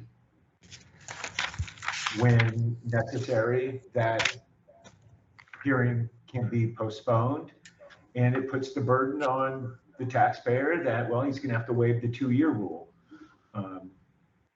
if he's going to postpone, if that's in the record. And then, of course, there's a balancing act to that, which is that he or she can terminate that with 120 days notice, which I think is fair. So I would have to confer with Mr. Apria, but just as a general concept, the sentence is certainly along the lines of what Kata would like. So, Mr. Moore, if I may, there are 3 basic sections in this third sentence. Is Kata comfortable with the first section? Is that an area of consensus for you as drafted and proposed? I think that's clear. I'll defer, or at least would like to hear from Mr. Aprea, but this is certainly something that I think is acceptable. Mr. Aprea, Can you speak to the first section of that area? Is CADA in consensus? I would agree with Mr. Moore as it relates to that first paragraph, yes. What about the second?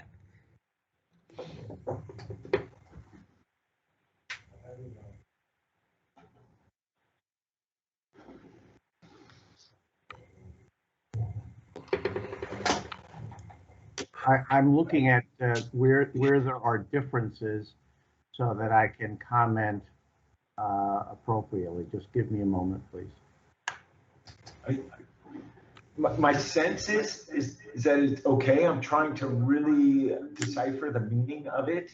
What it seems to be saying is that if a postponement is going to be requested because an in-person hearing is requested, and that in-person hearing can't be held within the 2-year limit, that the appeals board could deny that request under certain circumstances as stated in this. Right? I'm trying to make sure that that's what it says.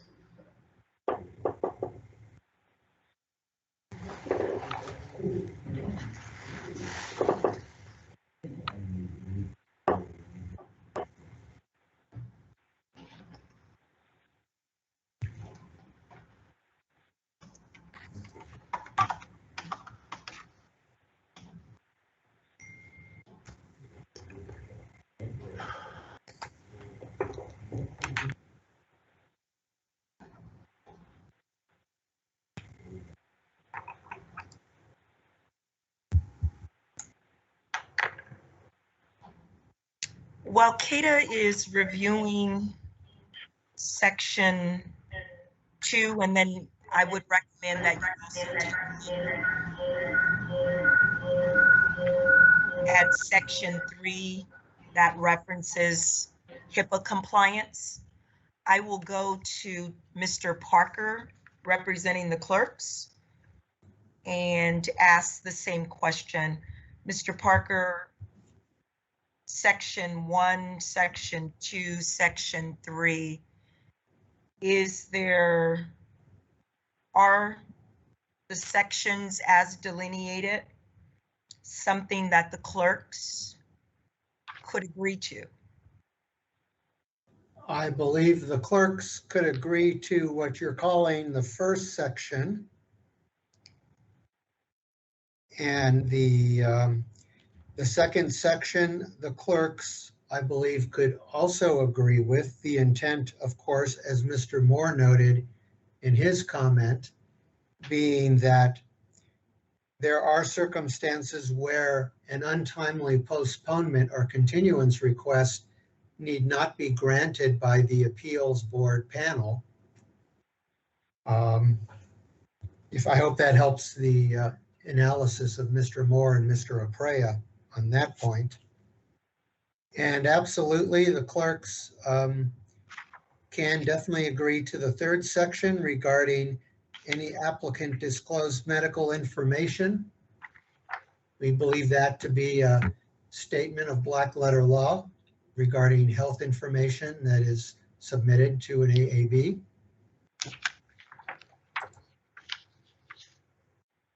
Thank you, Mr. Parker. Ms. Berkman, any comments? Thank you. As to the first paragraph under this section, I'm in agreement with the language. One thing I'd like to point out, potential concern, is some assessment appeals boards may only offer remote hearing for certain types of cases or only for certain panels. For example, some members may be comfortable with remote and others may not.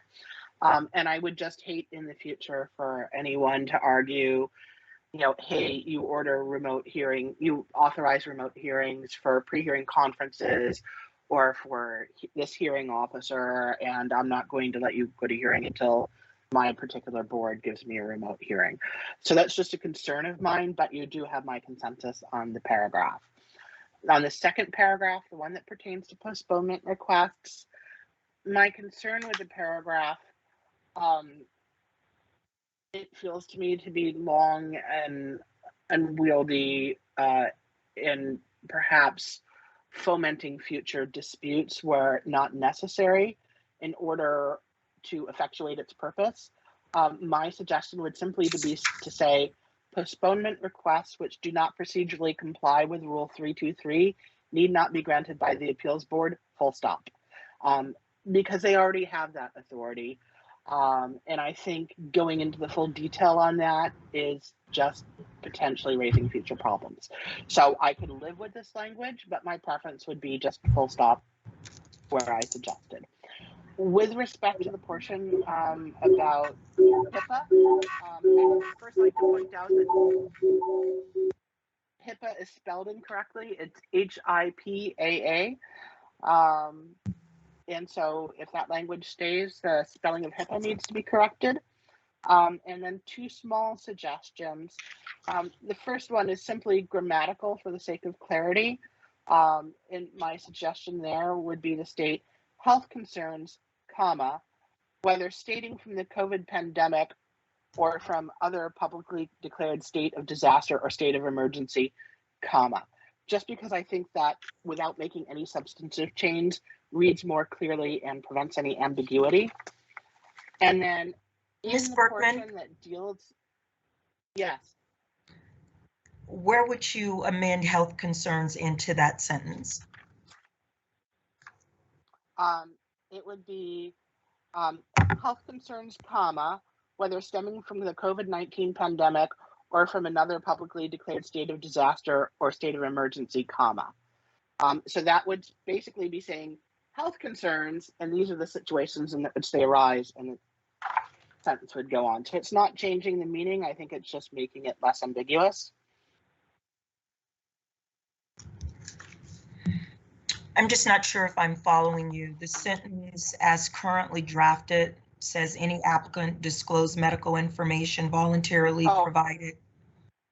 I'm sorry, I think I'm slightly uphill from where you are. It's looking under the third sentence, there's the paragraph that talks about postponements, and then you're in that section in this regard. Got it. So the health concerns there. And then getting down farther into this portion about HIPAA, by law, the county and the assessment appeals boards are bound by HIPAA, regardless of whether it's mentioned in the LTA or not. And the clerks, at least in Santa Clara County, the clerks in the appeals boards where I worked exceedingly hard to ensure applicants never gave us any confidential health information, because by nature, assessment appeals boards files are public, which is very different from just about every place else in the county. And so, for example, if someone handed us evidence at a hearing that had health information or a social security number in it, we would hand it back and ask them to please redact it or take it out of their exhibit before they gave it to us, and explain, otherwise it's in the files and we have to protect it, but it's safest for you if it's never in the files at all. And my fear is that if we include this language about HIPAA, that it is then encouraging people to submit that information. And then the clerks are having to search sometimes hundreds of pages of documents to find it, redact it, separate it out, put it in a sealed file, which is not something that is normally done with assessment appeals files. They're public record, anyone can come in and get them. And so whether or not this language is here, by law, nevertheless, counties must protect the HIPAA information. And my concern is that including this language will encourage people to submit detailed medical information, which they otherwise would not.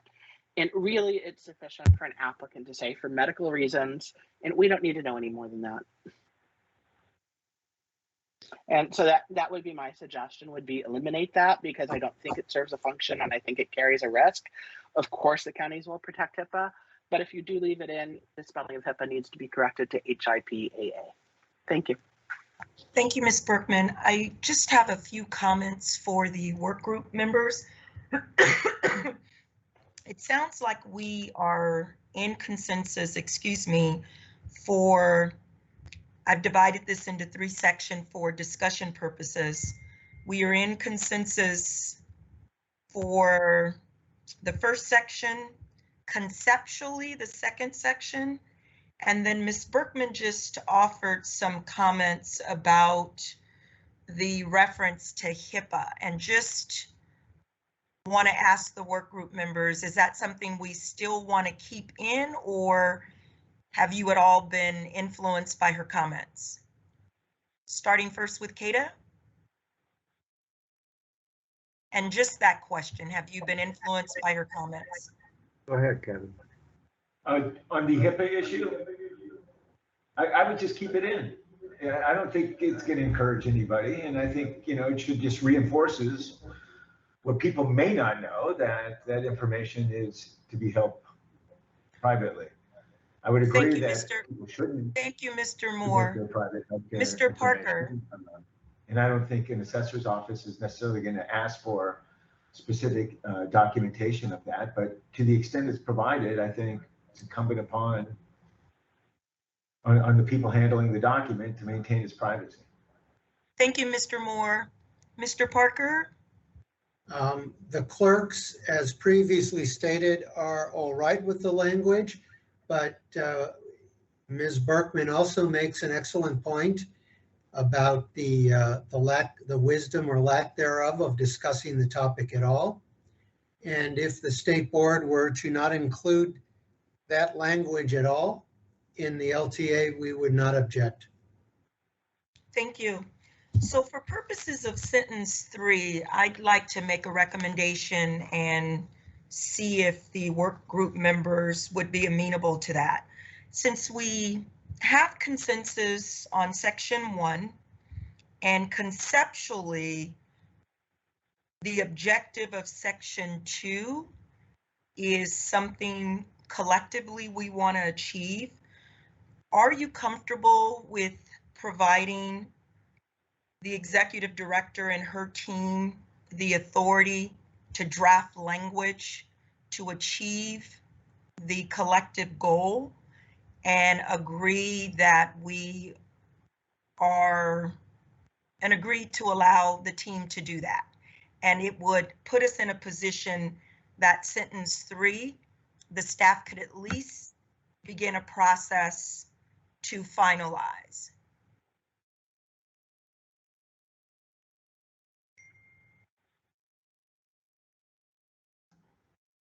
Can I ask First, a question? Mr. Moore.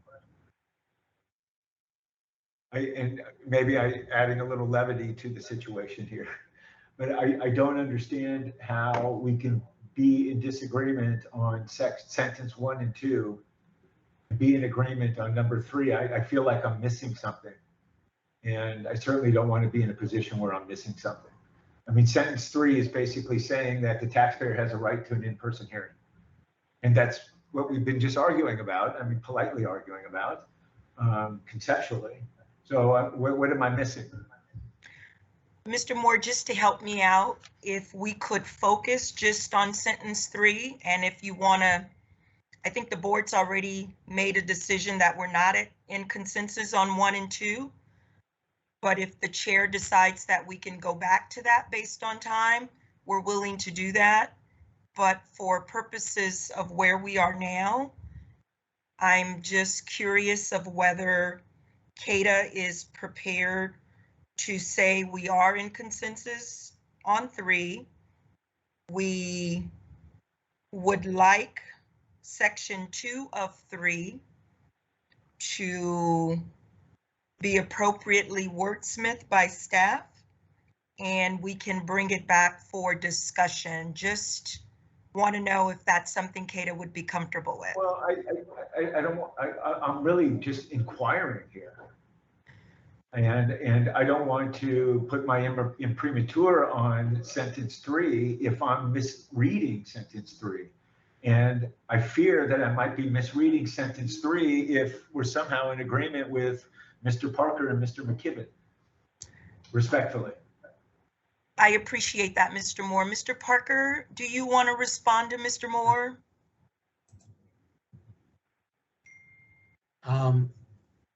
Well, yeah, I'll offer a general comment. First of all, the clerks do not interpret the word the wording as a general matter, as in participants may, as stating that they have a constitutional or due process right to choose, regardless of what the AAB may be able to offer or needs to offer to the taxpayer. And so I would offer that first.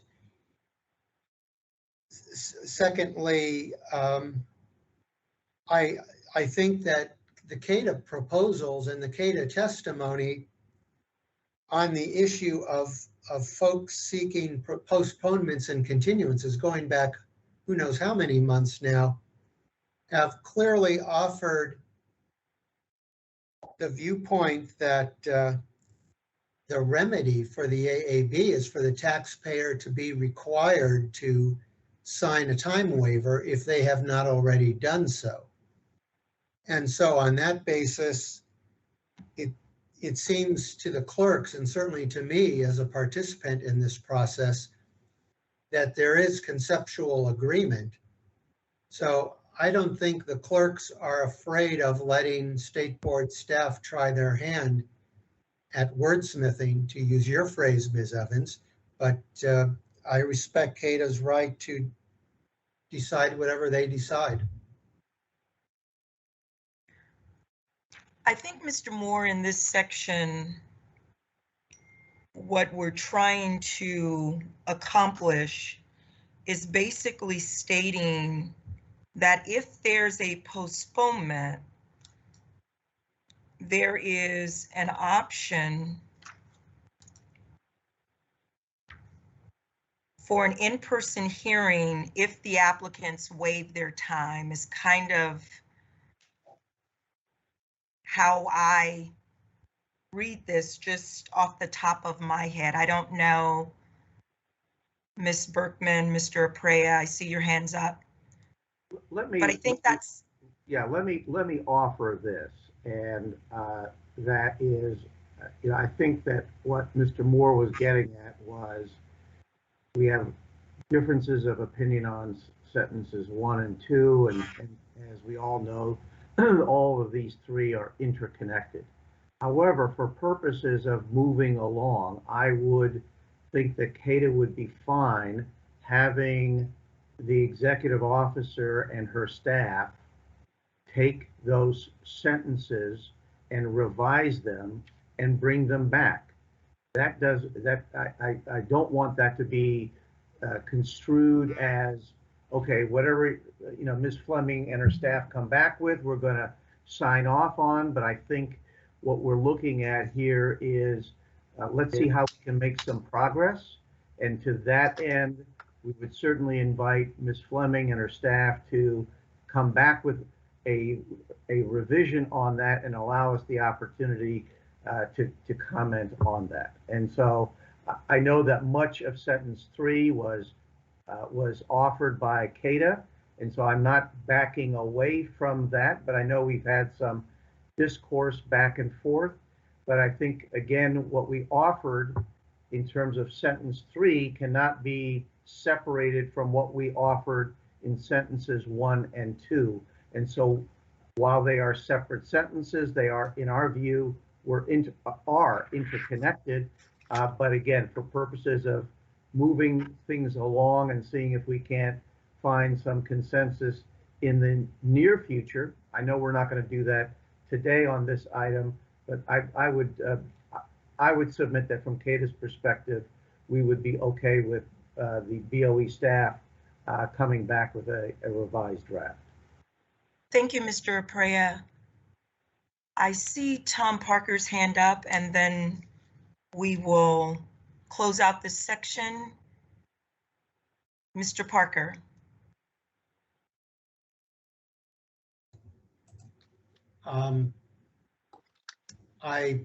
My hand, I think I've pretty much spoken my piece. I do agree with what Mr. Aprea said about much of this coming from CADA. So I think there is some room for consensual agreement between CADA and the clerks.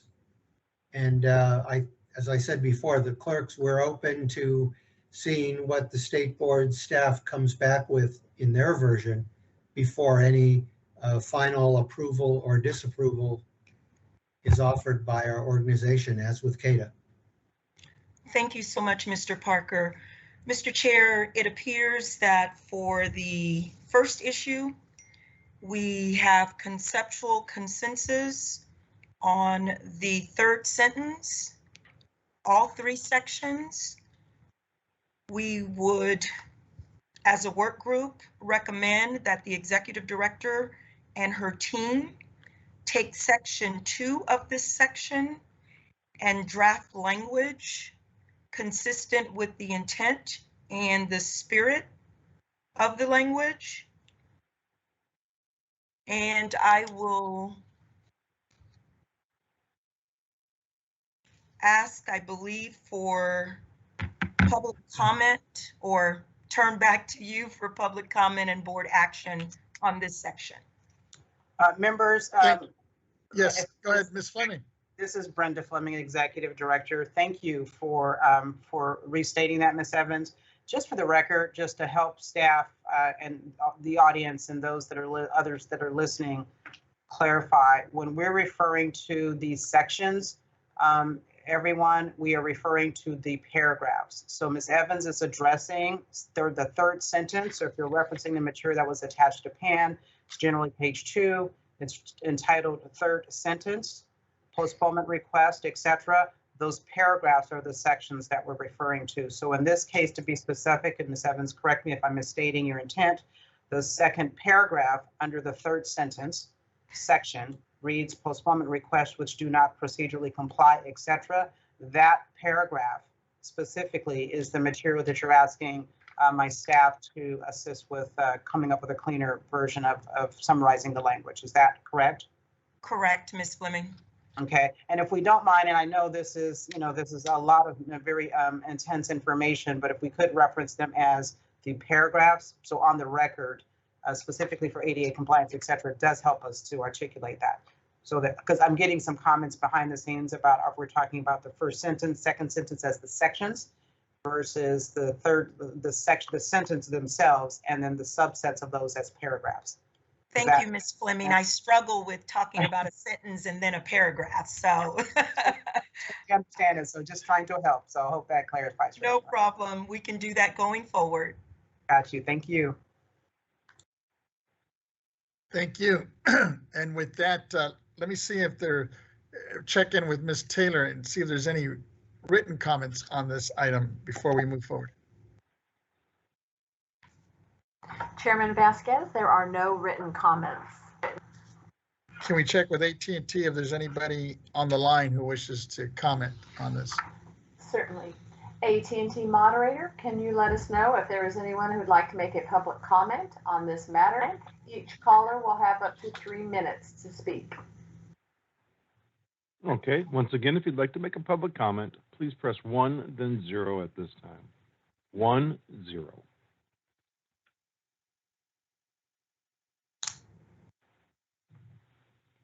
And we have no one in queue for comment. Thank you. Ms. Evans, and then if I was capturing what we just finished here, it sounds like we're going to allow staff to come back with a revision of this, and hopefully that see if there's a consensus from all parties at that point. And I'm just thinking before we move on to the next sub item, I just wanted to do an agenda check here with staff and the members. We're coming up on 1 o'clock. It's like 12:40. Do we need to take a break now, or do you want to go through the next sub item? If I may, yes. I'm sorry for the interruption, members and speakers. Just to confirm for my staff's action, are we asking staff to summarize just third sentence, second paragraph, again, starting with postponement, or did you want us to take a stab at sentence 1, sentence 2, and sentence 3? I heard in some of the discussion that, at least from a CADA perspective, there was some correlation in terms of their agreement or disagreement on sentence 1, 2, and 3. So are we only specifically scoping our work to summarize the language to only third sentence, second paragraph? Or did you want us to take a stab at all of the material provided? Ms. Fleming, based on the work group discussion, we are limiting our action to sentence 3, paragraphs 1, 2, and 3. Okay, just wanted to confirm that. Thank you. Basically, paragraph 1 will stay as is. Paragraph 3 will stay as is, and you and your team will engage in the necessary actions to draft language, to clarify paragraph 2. Okay, we're in agreement. We just wanted to confirm it for the record. No problem. And then Chair, based on our directive for today, you are going to now, as a board, take action as it relates to this section, as was my understanding, or as it relates to this issue. Yes. So moving forward, did we want to, now let me ask you this, Ms. Evans. So were you looking, or was it your consensus thinking that we would vote on at least that first part of it? I believe that was the direction that we were given, is based on each issue. As we come to a consensus, the board would take an action once we received public comment, and then we'd go to issue 2, do the same, issue 3, and issue 4. So at this point, we basically need a motion from a member to basically adopt the consensus that has been reached for issue 1, sentence 3. We are basically stating that paragraphs 1 and 3 will stay as written. Paragraph 2, we will direct staff to finalize for consideration. I would go ahead and move that and see if there's a second. Second. And I hear a second. Members, are there any comments or questions on that? Seeing and hearing none. Do we need to go back out to the public on this, Ms. Taylor, or is that sufficient? I see Ms. Stowers waving. Oh, Ms. Stowers, go ahead, Ms. Stowers. Thank you. Thank you, Chairman Vasquez. I'm like you, Ms. Evans. I'm struggling with tracking the sentence and the paragraphs. So when you're saying staff will go back and get the cleanup language on where we have agreement. So starting, go ahead.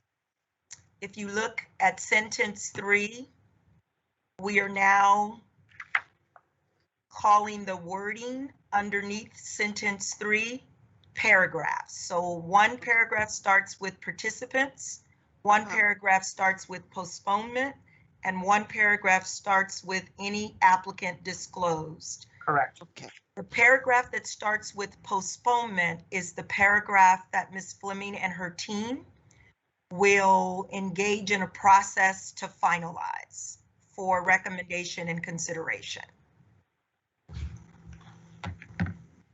Okay. And Mr. Thank you Vasquez, for that clarification. No problem. And Mr. Vasquez, we took public comment immediately after the work group's feedback. Exactly. And I was just wondering, since now there's a motion, I'm just wondering, technically, do we have to? Oh, that's yes. the only reason. Yes, just please to be safe, right? Best to take public comment at this point before your vote, please. That's what I'm thinking. Okay, Ms. Taylor, if you could just check and see if there's anybody on the line who wishes to comment on the motion now. Certainly. AT&T moderator, can you let us know if there is anyone who would like to make a public comment on this matter? And once again, if you'd like to make public comment, please press 1, then 0 at this time. 1, 0.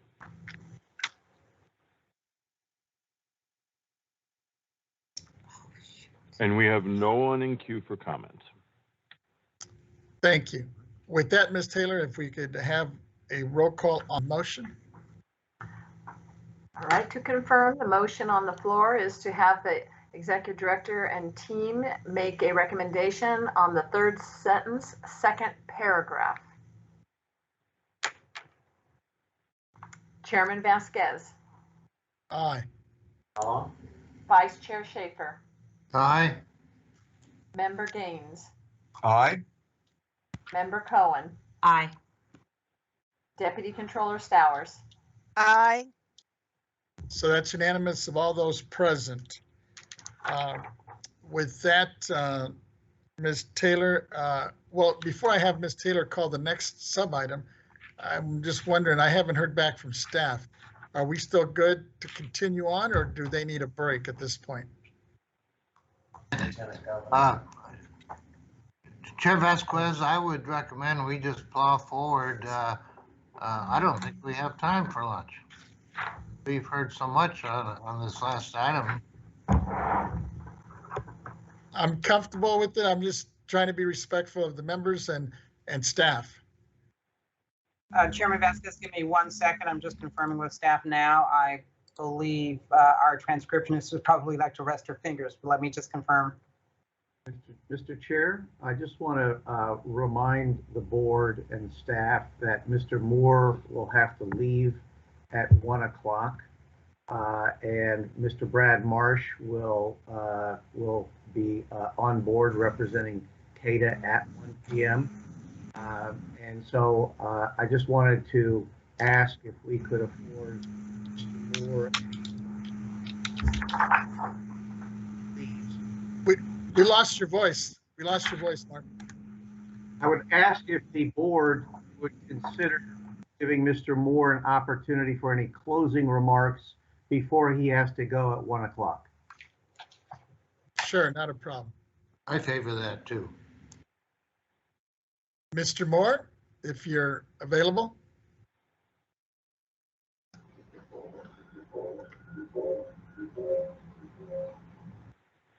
I am. So I was very impressed with this hearing. It's the first time I've been before a board hearing like this and commenting on legislation. And I really appreciate all the seriousness and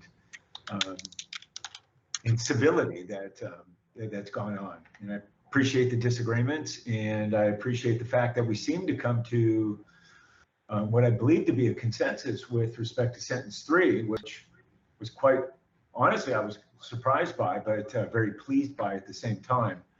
You know, in this regard, I failed to mention it in my little opening remark, but this idea of having an in-person hearing is not, as opposed to a remote hearing, is not isolated to just the assessor's office and the assessor appeals board and the Board of Equalization. I represent taxpayers before the California Department of Fee Administration, the FTB, and other California agencies. And certainly the CDTFA has a procedure where if you want an in-person hearing, you're absolutely entitled to an in-person hearing. And they do offer remote hearings, but it's your right to have an in-person hearing. And I think the reason why is for the reasons that Ms. Hrabowski said in her position, which is that we're talking about real technical information that has a significant impact financially on a taxpayer. And to have these hearings done, certainly in complex cases, and certainly balancing needs of backlog, so allowing postponement where necessary, but having the right for these taxpayers to have in-person hearings is really paramount to due process. I appreciate everyone hearing my positions. I hope I didn't step on any toes or say anything too inflammatory. I've been known to do that sometimes. And if I did, I apologize for that. But it's been an honor speaking to you, and I appreciate the opportunity. No, thank you for your time and your participation. And I know Mr. Aprea and his other colleagues will continue with us. With that, I'm hearing back from staff that they would like to have at least a 15-minute break. And Member Cohen, is that sufficient? I know, I just want to check with the members as well. I'm seeing nods. Okay, why don't we take a 15-minute break, and I have 12:50, so that puts us at 1:05. We'll reconvene at 1:05. If people would just mute their mics and their cameras, and we'll be back at 1:05. Thank you.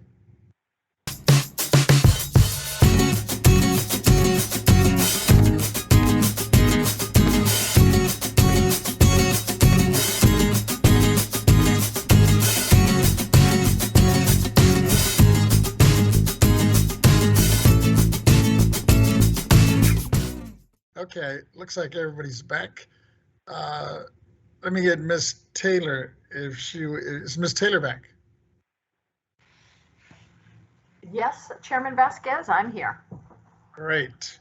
Can you go, why don't we have Ms. Taylor please call our next sub-item? All right, we will continue in sub-item C, follow-up of evaluation of remote AAB hearings, taxpayer representative perspectives and clarification of LTA number 2021-002. And the next item is document submission. Is Ms. Evans ready to facilitate? Is Ms. Evans back? I am. Great. Why don't we go ahead and continue, Ms. Evans? Thank you. Issue 2, document submission. The current LTA language reads as follows. Counties may require the electronic submission of evidence up to 3 business days before the commencement of a remote hearing, but are encouraged to require only 2 business days. Counties may require evidence submitted by hard copy to be submitted up to 7 days before the commencement of a remote hearing, but are encouraged to allow exceptions as appropriate.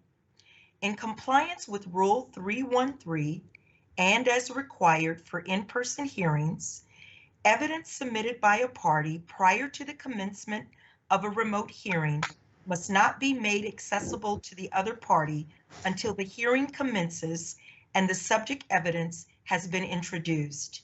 In further compliance with Rule 313, counties shall allow day of the hearing electronic submissions in remote hearings for all rebuttal evidence and documents for witness impeachment and for correcting errors as appropriate.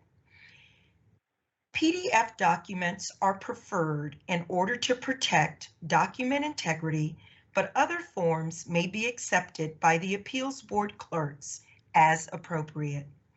All parties must be able to present evidence, written and oral, as well as direct and cross-examination of witnesses and documents in real time at remote hearings per Rules 302A1 and 313E and the Revenue and Taxation Code sections 1609 and 1610.2. Unless freely agreed otherwise by the parties, all appeals board members and the parties must also be able to view all documents that have been introduced into evidence and hear all parties in real time in order for the board to render its decision only on the basis of proper evidence presented at the hearing in compliance with Rule 302.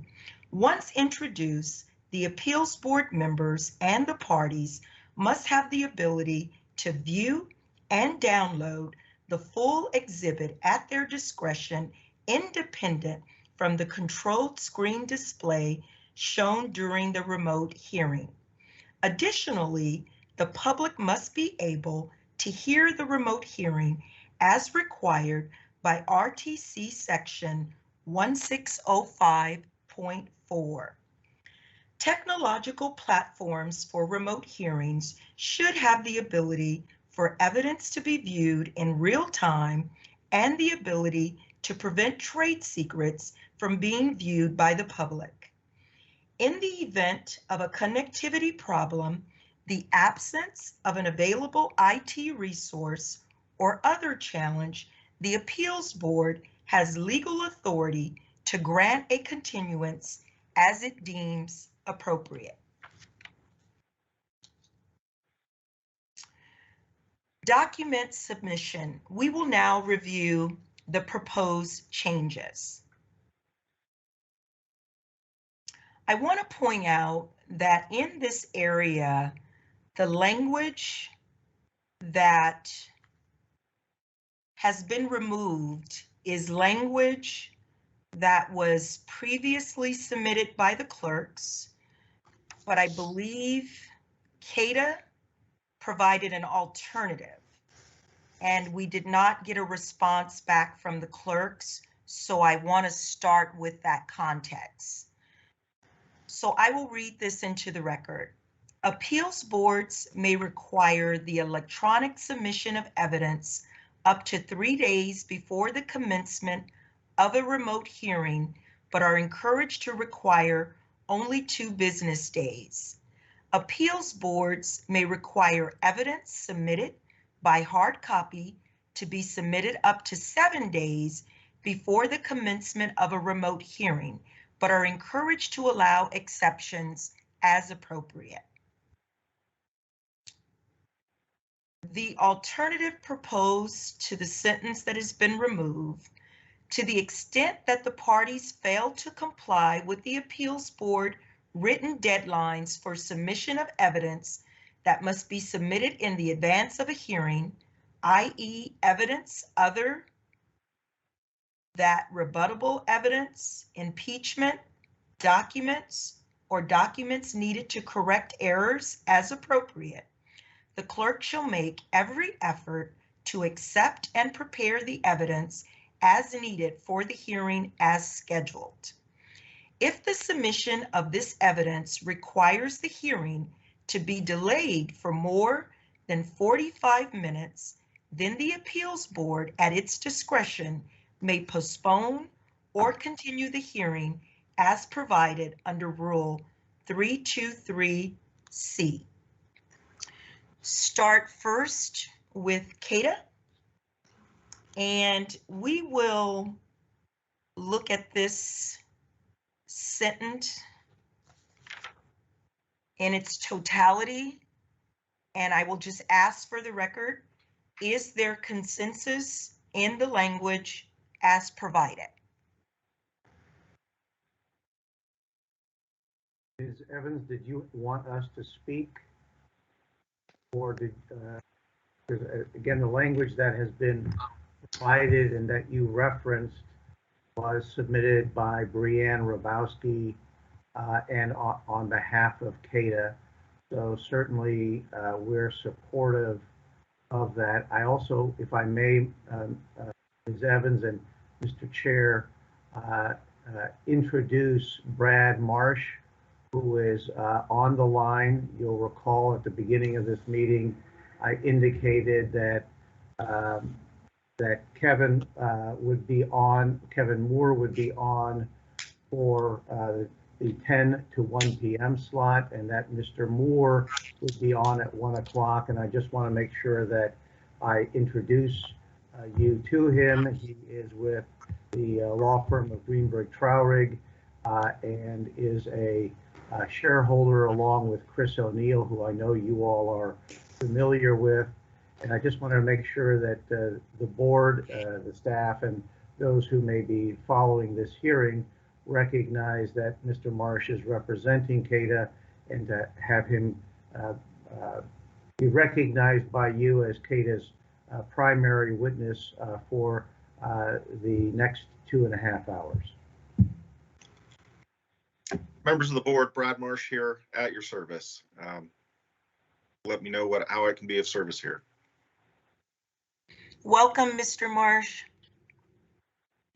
Based on Mr. Prea's comments, CADA is in agreement with the language that's been provided. I will go to the clerks Mr. Parker, do you have any comments?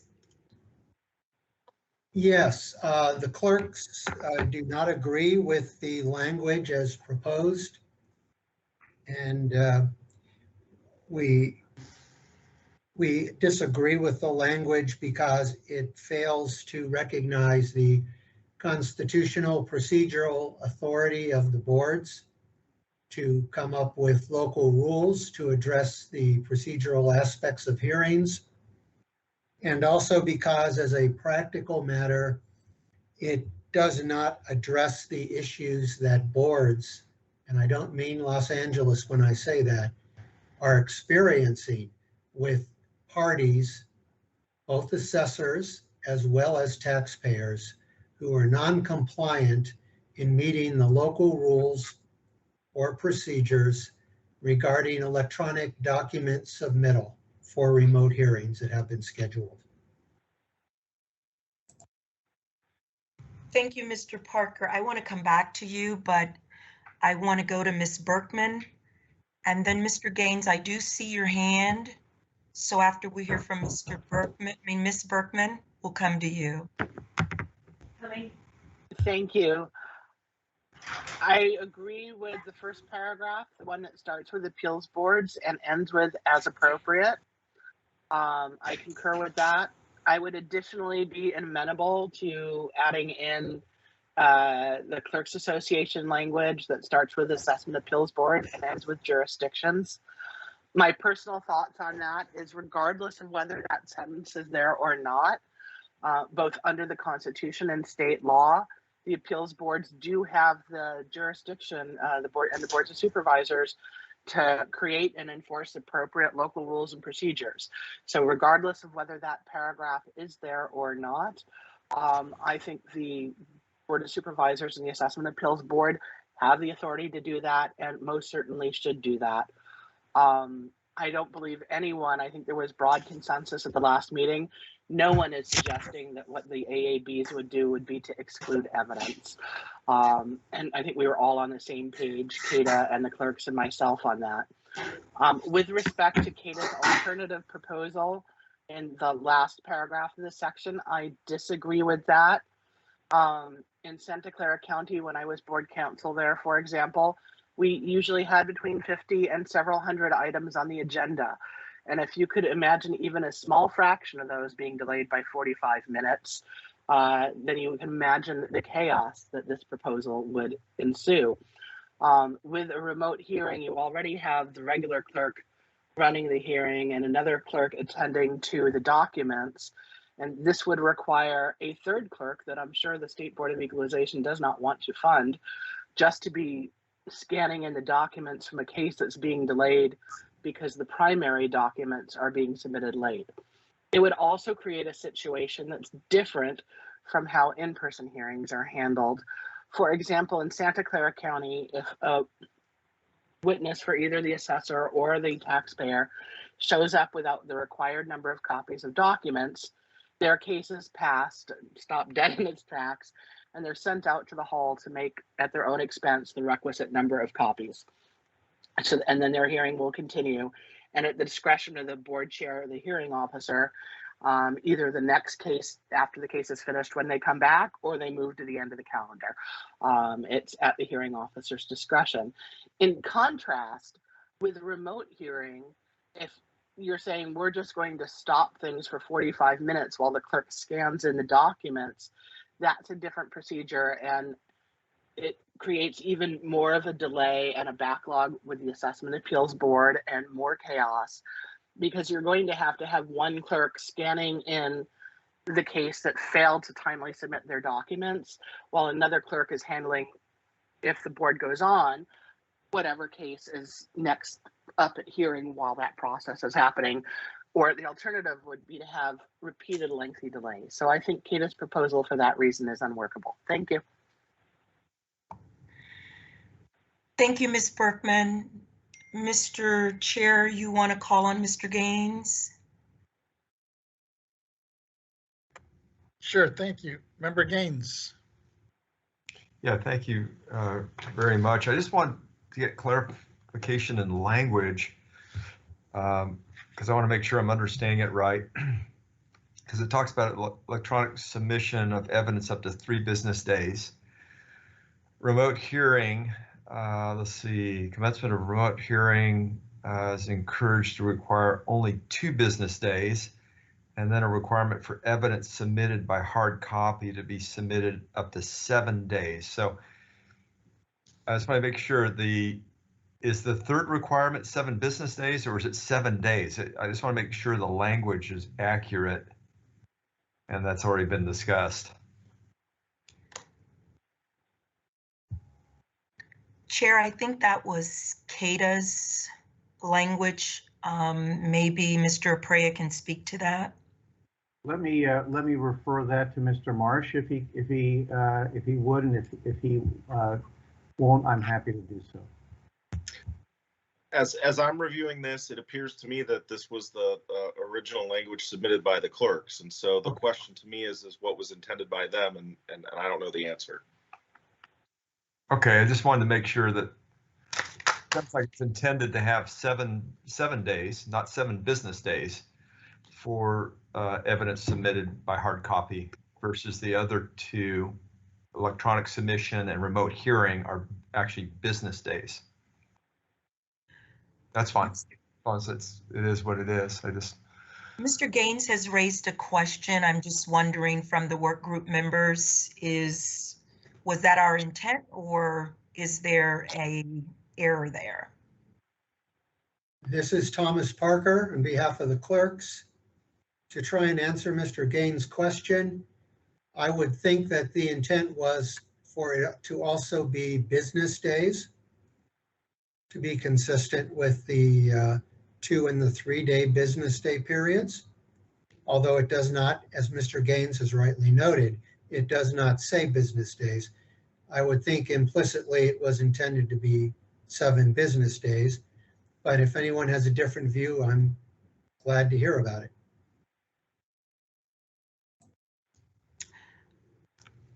Hearing none, I think there's an agreement on that. Is that correct? I believe, Chair, that I'm seeing heads nod right now. Yeah. Okay.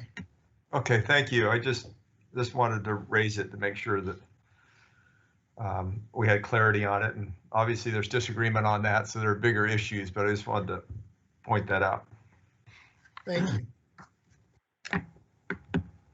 Thank you, Mr. Gaines and Chair. I want to go back to the work group members, and I just have a comment. Based on the comments that have been made, the comments that have been made, I'm sorry, there does not appear to be consensus in this area, or is there an opportunity to come to consensus? It sounds like the first paragraph, the clerks would like the language that is in red to remain. And Kata, it looks like it was your proposal to eliminate that language. By any chance, is that language that you believe you could support staying in a potential LTA based on the comments made today? And I'm not getting to your language yet, but just trying to figure out whether you could support that language being included before we get to your language. Ms. Evans, I'm going to ask Mr. Marsh to comment on that, and I'll fill in any gaps that might be there. Brad Marsh on behalf of CADA. It was a little unclear to me, and I apologize if that's my own misunderstanding, whether we were talking about the appeals board substituting for county's language, in which case we would support that change, or the deleted sentence in the middle of the paragraph there, in which case, it might be possible to come to some agreement around language there. Yes, Mr. Marsh, I'm just talking specifically about the first paragraph that starts with appeals boards may require, and then there is red language that has been removed. And that was removed by CADA. I'm just asking, based on the comments today, could CADA embrace that language? Therefore, if so, we could have consensus on the first paragraph of this section. CADA cannot embrace the language as written, partly because of the fact that Brad, let me just, you are referring to the language that has been struck. Just to be clear, Ms. Yes. Evans, you're asking us if we could embrace or support the language that is redline struck, and I just want to make sure that you all are understanding, Brad. It's not the language as written, but rather we're not able to embrace the language that has been struck, and that would then be reinserted, if you would, in a subsequent draft. Correct. We do not embrace the reinsertion of the language. And I just want to pose a question, Mr. Prey and Mr. Marsh. If the language as drafted is current law, and I'm just posing the question, is there any way you could reconsider that, or is it your position that you don't support it? Well, let me offer this. I mean, I think that we recognize that that is the existing LTA, and just as CACEO has suggested changes to the existing law, so too is CADA. And where our view here is that what we have proposed is a better approach to this than existing law. So again, we recognize. Understood. I appreciate it, Mr. Aprea. All right, I just want to make. I think we have Ms. Berkman's hand up, and then Chair, I think we have Mr. Gaines up again. Ms. Berkman. Thank you. One thing I would like to clarify is that an LTA is the state board's advice, which courts give strong deference. It's not law. With regard to Mr. Aprea's point and the point I had made earlier, the law of the state of California as set forth in the Constitution and in the statutes and in the SBE regulations already gives the assessment appeals boards the ability to have their own rules of local notice and procedure, which are established in the Constitution. And therefore, regardless of whether or not the paragraph that's highlighted and in red about that is included in the LTA advice letter or not, the situation remains the same. The AABs do have the ability to have their rules of notice and procedure and how they're going to handle when people do not abide by the document deadlines for their vote hearing procedures. The only question to my mind is whether that language discussing that is going to be in the letter or not. But it doesn't change the law, and it won't change what's happening with the boards. It's just a question of whether this advisory letter references that ability or not, to my mind. Thank you, Ms. Berkman. I think I see Mr. Gaines's hand is down. So Mr. Marsh, I think your hand is up. Sure, I'd just like to state briefly that, of course, local assessment appeal boards are permitted to adopt certain local rules.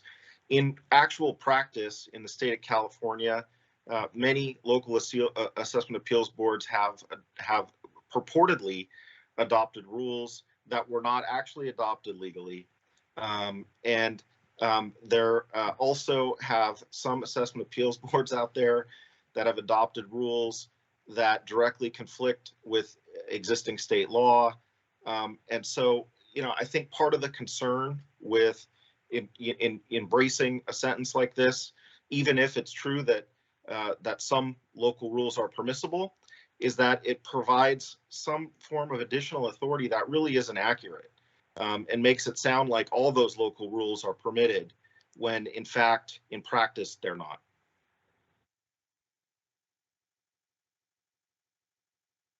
Thank you so much, Mr. Marsh. Ms. Berkman?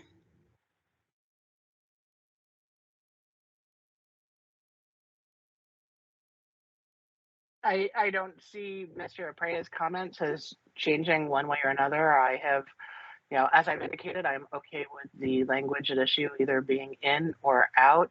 I would suggest that perhaps if Mr. Aprea believes that there are rules that various jurisdictions have enacted that violate the law, that perhaps they compile a list of those and send them out to Mr. McKibben at CACIO, who could forward them on to the various jurisdictions and point them out. Because I think each jurisdiction, to the extent, if any, that they really have rules that were not properly promulgated by their Board of Supervisors or that CADA believes are illegal, would like to be apprised of that so that they could remedy that.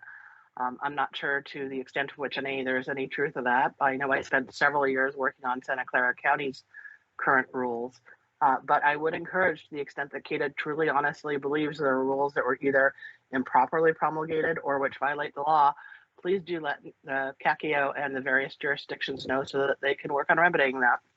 Thank you so much, Ms. Berkman. Based on the discussion to this point, Chair, I believe we have no consensus in this area, and we can move to the next section, unless there's public comment. Ms. Taylor, do we have any written comment on this? We do not have any written comments. Can we check with AT&T in case there's somebody on the line? AT&T It's moderator? 1 then 0 to, that's 1 then 0 to make a public comment, 1 then 0.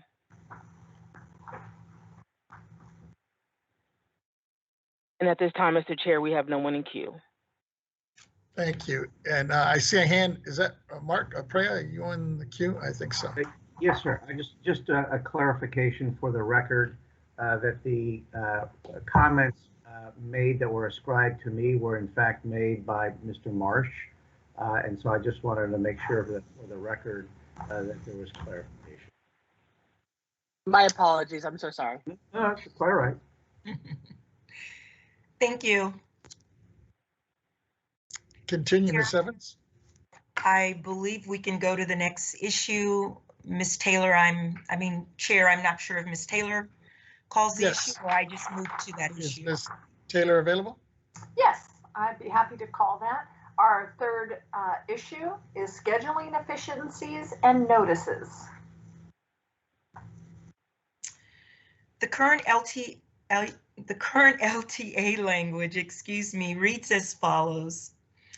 Consisting with the board's recognition that remote hearing procedures should mirror in-person hearing procedures to the extent possible, if a remote hearing is scheduled, the clerk must provide notices to all parties that 1, inform them that the hearing will be conducted remotely, 2, include instructions for accessing the remote hearing, and 3, provide information about coaching or training videos, staff consultation, and special needs accommodations where available.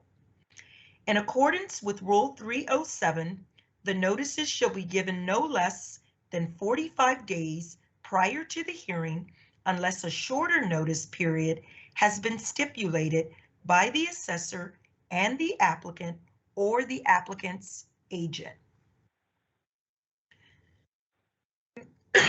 Excuse me. The proposed draft language from CADA and the clerks to add the following paragraph to the above.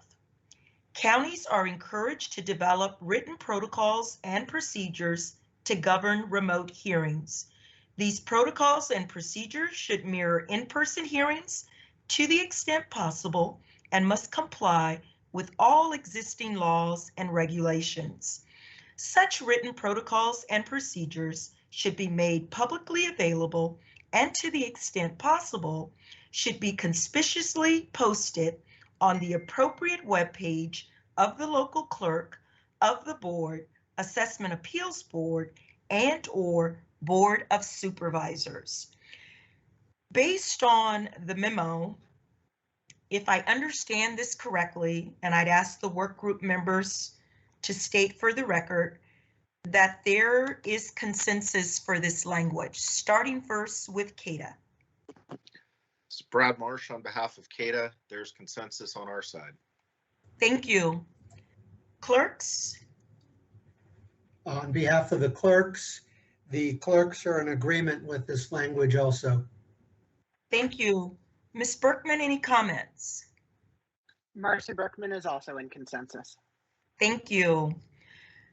Chair, based on what we've heard from the work group members, I believe it's appropriate to take public comment and for the board to make or take action at this time. Thank you. Ms. Taylor, do we have any written comments on this item? We do not have any written comments on this item. Len, can we check with AT&T if anybody's on the line? Certainly. AT&T operator, can you let us know if there's anyone who would like to make a public comment on this matter? Thank you. If you wish to make a public comment, please press 1 then 0. That's 1 then 0 for public comment. And at this time, we have no one in queue, Madam Chair.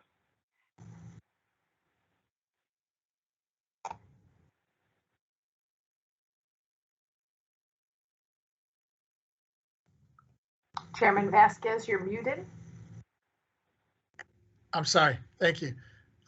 With that, if there's no other comments or questions from the members, I would ask if there's any one of the members who wish to make a motion to this effect so we can move forward with this.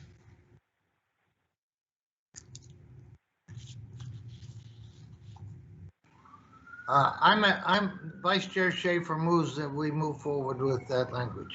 I'll second that motion. It's been moved by Vice Chair Schaefer and second by our member Cohen. If there's no other comments or questions, Ms. Taylor, if you would please call the roll. The motion on the floor is to adopt the language as presented. Chairman Vasquez. Aye. Vice Chair Schaefer. Aye. Member Gaines. Aye. Member Cohen. Aye. Deputy Controller Stowers. Aye. So that's unanimous of all those present. With that, Ms. Evans, if you would please continue with the remaining issues. Issue 4, information requests. The current LTA language reads as follows. Clerks of the appeals boards should remind applicants that RTC section 441D requires a taxpayer to make available to the assessor for assessment purposes information or records regarding the taxpayer's property or any other personal property located on premises the taxpayer owns or controls.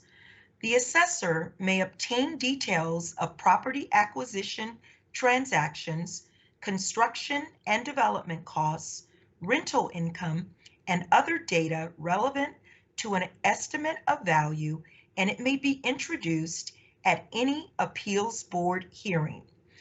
Taxpayers are expected to comply with an assessor's reasonable requests, as both the assessor and the taxpayer must be able to use and present the same information at hearings.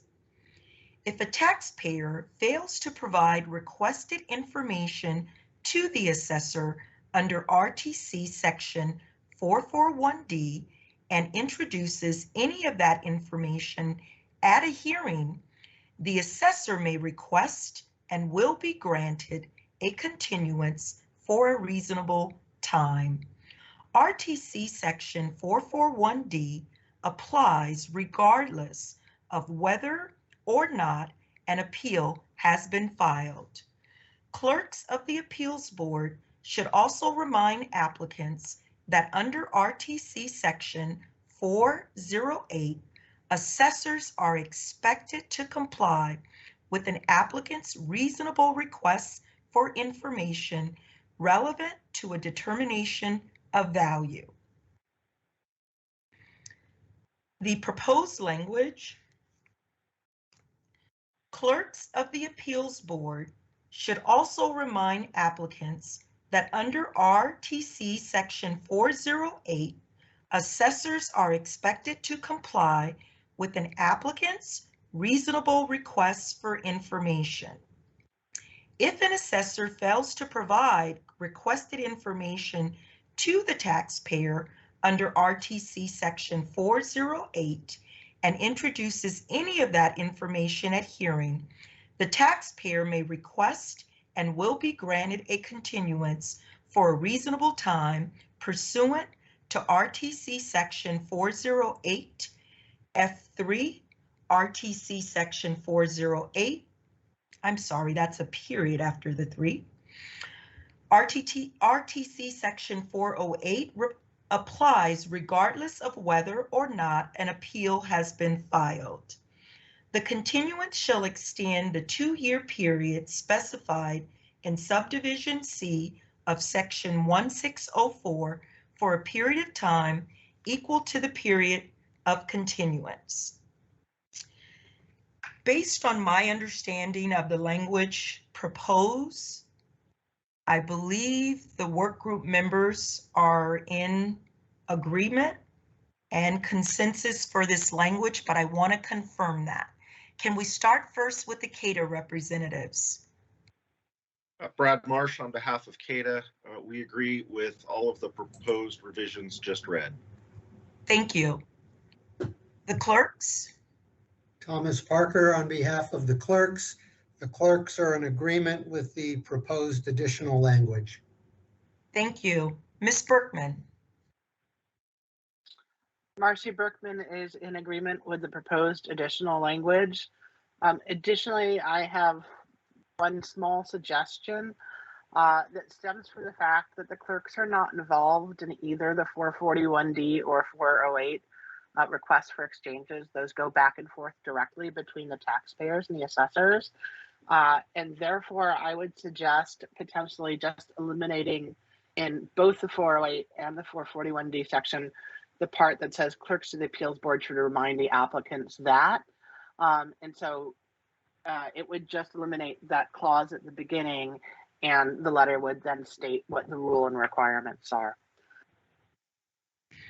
But regardless of whether that change is made, I'm in agreement with the proposal at hand. Thank you, Ms. Berkman. I am curious for sake of feedback. CADA, any comments about Ms. Berkman's recommendation?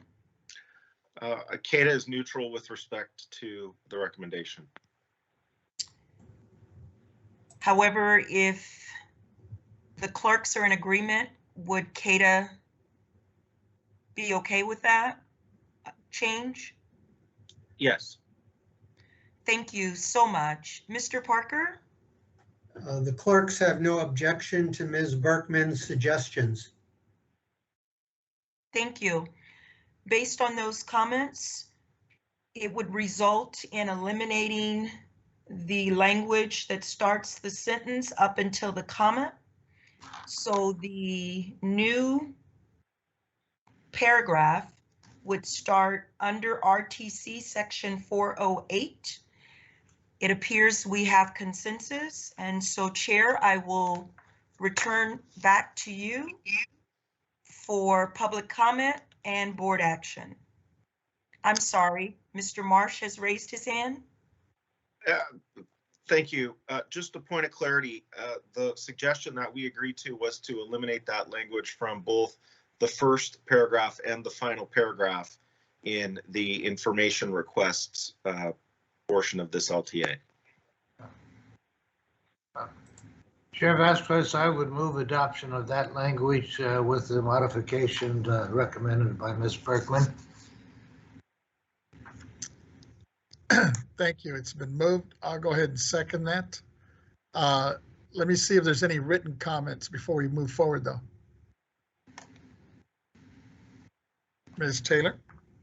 Chairman Vasquez, there are no written comments. Can we check with AT&T? Certainly. AT&T moderator, can you let us know if there is anyone who would like to make a public comment on this matter? Thank you. If you wish to make a public comment, please press 1 then 0. That's 1 then 0 for public comment.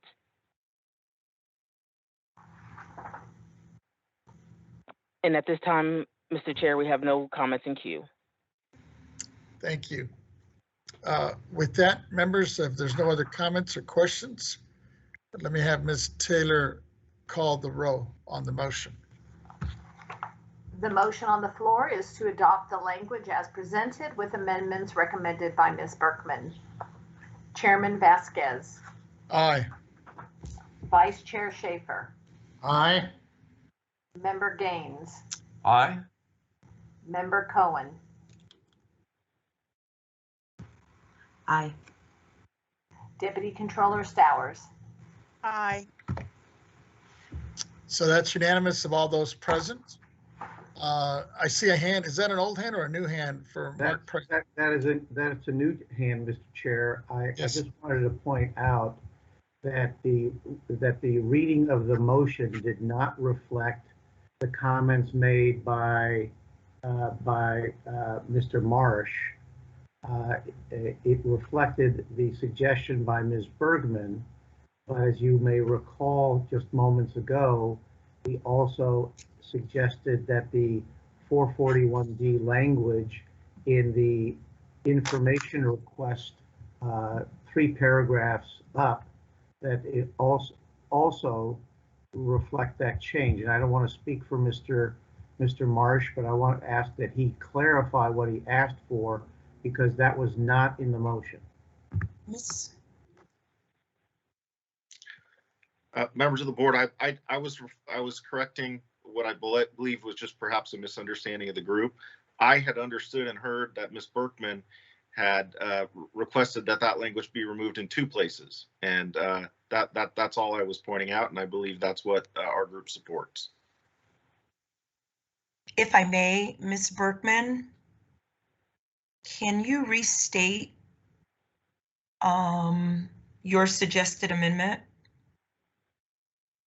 Mr. Marsh's summary is correct. My suggestion was in both that first paragraph before 441D to eliminate the phrase clerks of the appeals board should remind applicants that, and then in the new language to make the same change before 408, eliminate clerks of the appeals board should remind applicants that. Thank you, Mr. Chair. Thank you, Ms. Evans, for allowing us the opportunity to gain clarity on that. And for the record, that was also my understanding what Mr. Marsh and Ms. Berkman said. Thank you, Mr. Parker. Chair, based on those comments, are there additional actions the board needs to take? But just to be safe, I'll go ahead and move that, what we just heard, as a motion. Chair, I would also. I'm sorry, go ahead. Chair, I would also like to make a recommendation. I don't know if you want to do it in this motion or a subsequent motion. If possible, all the discussions that happened today, if we give the executive director the responsibility to review everything in context of current law, so that all recommendations are considered in that context. I have no problem with that. And I'm assuming the executive director is okay with that. Yes, members, that would be appropriate. Thank you. Okay. Now, I guess from a procedural question, do we need to, should I include that in this motion, or is that understood?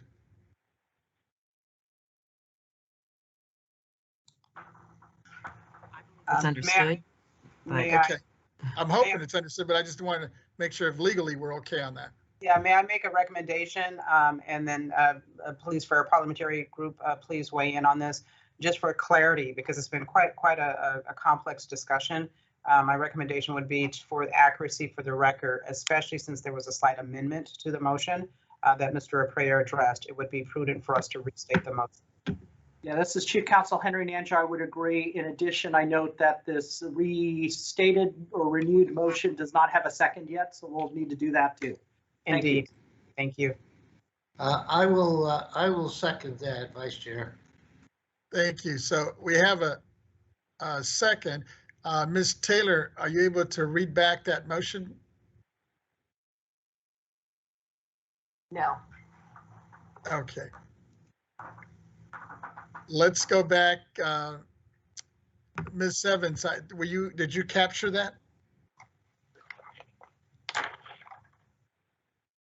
Not in the context, Chair, of the second recommendation. For purposes of clarifying where we find ourselves, Ms. Berkman, can you reread the recommendation?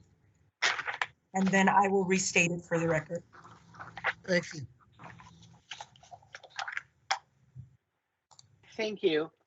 I recommend the minor change that in the first paragraph regarding 441D, the phrase clerks of the appeals board should remind applicants that be eliminated. And similarly, in the last paragraph regarding section 408, that the same language be eliminated, and that language is clerks of the appeals board should also remind applicants that. Thank you. Thank you. I will go ahead and move that with the one little caveat that we just stated, that we would bring this back before our executive director to just check for the legalese on it and make sure we're not in conflict with any laws. And Mr. Vasquez, that relates to all language reviewed Moving today. forward, yes. That is correct. All language moving forward. I'd like to ask Executive Director, is that okay with you? That's appropriate, yes. Yeah, I would second that motion, Chair Vasquez. Thank you. Now that we have that restated, let's double check Ms. Taylor and see if there's anybody on the line who wishes to speak on this. Certainly. AT&T moderator, could you let us know if there is anyone who would like to make a public comment on this matter? Thank you. Ladies and gentlemen, if you wish to make a public comment, please press 1 then 0. That's 1 then 0 for public comment.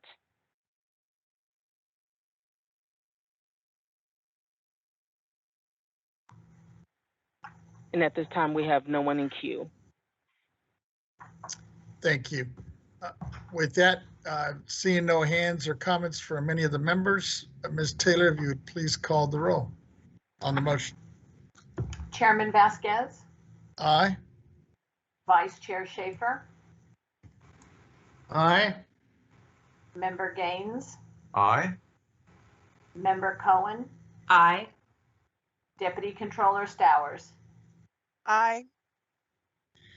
Yeah, it's unanimous of all those present.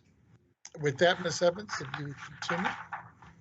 Yes, Mr. Vasquez, that is the complete review of the issues. However, we have a number of them still outstanding. I believe our directive was based on those that remained outstanding, that the board has the option to bring this information back in December or January. I think based on discussions that the clerks may not be available for our December meeting. So the recommendation is to bring these issues back in January.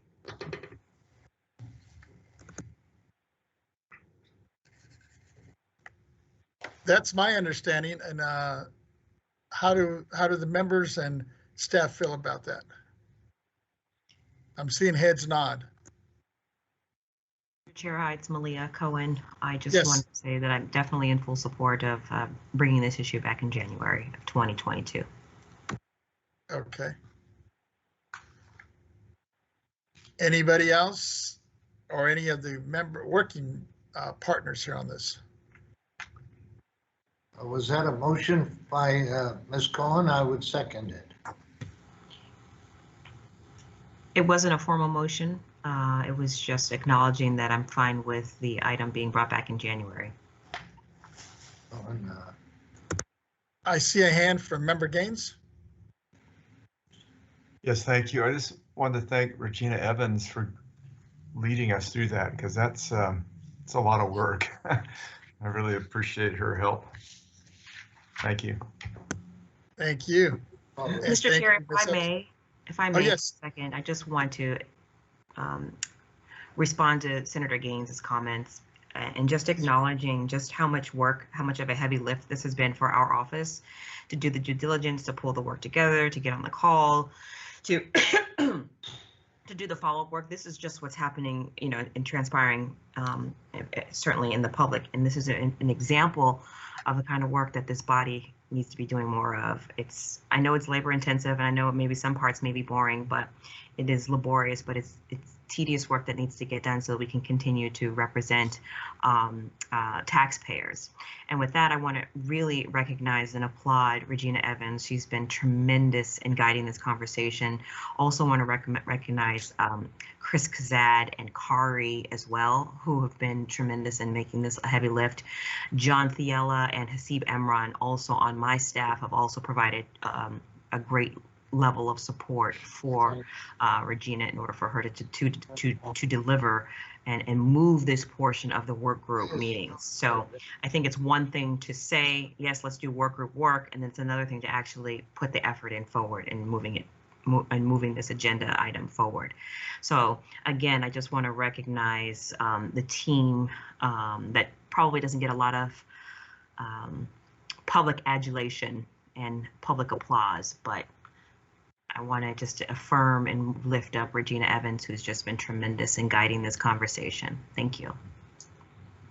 Thank you. Kudos to Ms. Evans and all. And I see a hand, actually I see a couple of hands now. One from Mr. Dronenberg and then Member Gaines. Thank you, Mr. Chair. I'm sort of an echo to Member Cohen. I've had the fortune to work over the years with Regina and Carrie and John, and they're just consistently good. This is no exception. These are talented people, and the staff that you have with them should be, we should really recognize them, because this is a time for them to get a little public, but they're good consistently. And I think I want to thank, and then I wanted to say, I agree with the extension. That'll give us plenty of time to get through our committees that we need to, and have a really thought out a position on where or if we have any concerns. So I support the extension. Thank you. I appreciate that. And we have Member Gaines, and then I see a hand from Mr. McKibben and also one from Mr. Aprea. Go ahead, Member Gaines. Yeah, let me broaden that. So I want to thank Member Cohen and also Chair Vasquez for all your work and your teams, but also your leadership in advancing this. So thank you. I appreciate it. Thank you. Mr. McKibben? Yes, thank you, Mr. Chairman. At the risk of repeating, I do want to thank you all, Mr. Chairman, Member Cohen, and your respective staffs for the work that they've done on this, and Regina Evans in particular, who that one of the worst jobs that I've ever seen, and she did it extremely well. I'm so glad I didn't have her job. Thank you. Thank you. Mr. Aprea. Mr. Chair, members of the committee, as well as BOE staff, on behalf of CADA and its board and its members, I want to thank this body for all the work that you've done. And I don't mean just for today, but you all began this process in 2020 under extremely, stressful circumstances in which we didn't know what we could do the next day. And this body stepped up. It demonstrated its worth. It demonstrated the need for the Board of Equalization to provide, to the extent that it can, consistency and guidance across the state. And so I know from the chair of CADA,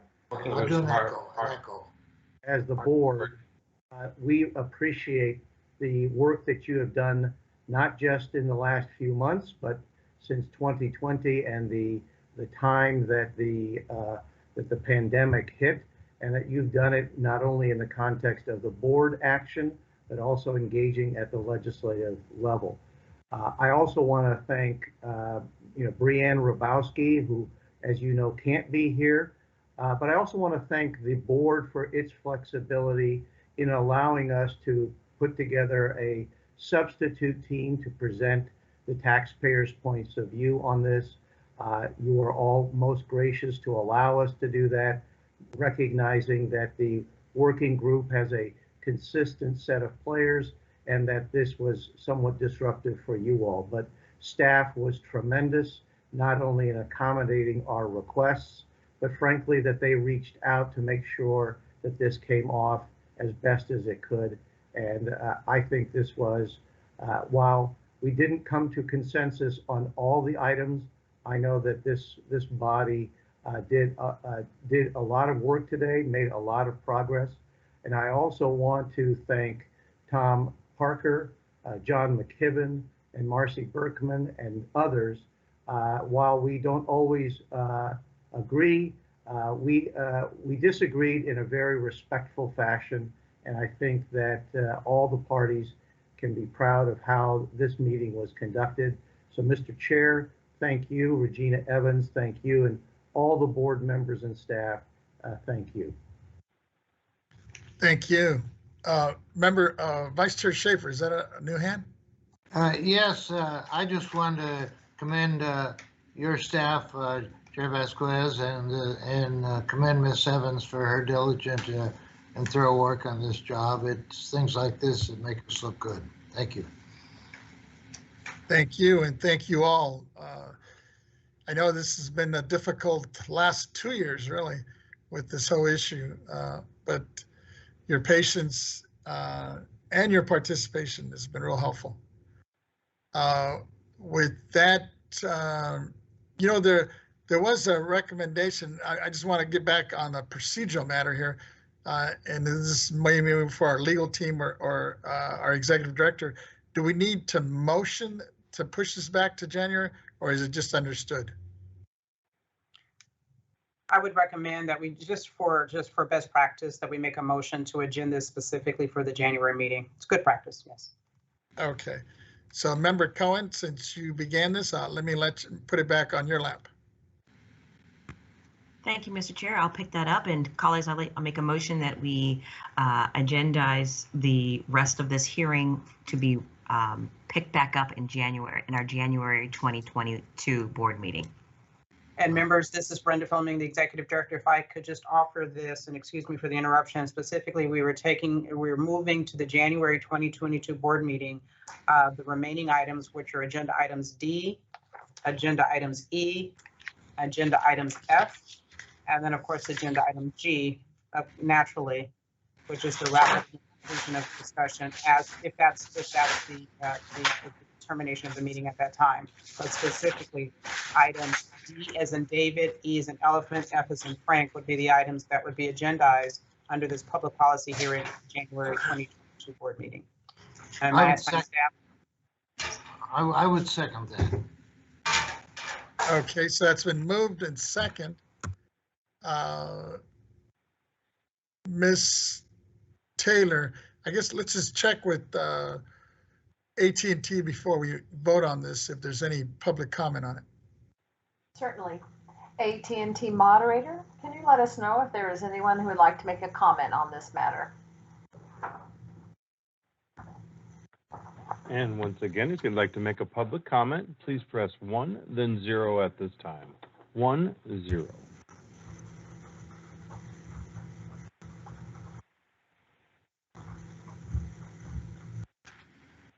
And we have no one in queue for comment.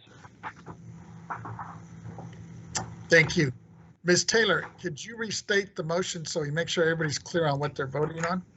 Certainly. The motion on the floor is to agendize the rest of this hearing for January 2022, including items D, E, F, and G. So that's it, right? Chairman Vasquez? Aye. Vice Chair Schaefer, Aye. Member Gaines, Aye. Member Cohen, Aye. Deputy Controller Stowers. Aye. So that's unanimous of all those present. With that, Ms. Taylor, if you would call our next item.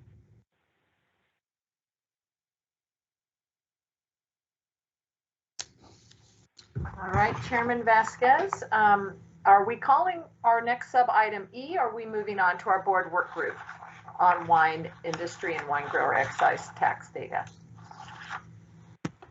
I believe we're moving on to the board work group. That is correct. That is correct, Member Kwan. Ms. Taylor, we are moving on to the board work group convening, which is the board work group on wine industry and wine grower excise tax data. All right, I will call that item. Our next item is the board work group on wine industry and wine grower excise tax data.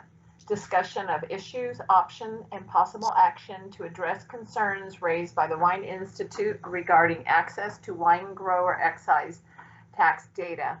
Executive Director's report back of a possible administrative solution that allows disclosure of the volume of sales data and other relevant information filed by individual wineries extracted via the winery zip code, which would continue to preserve the confidentiality of the individual taxpayer.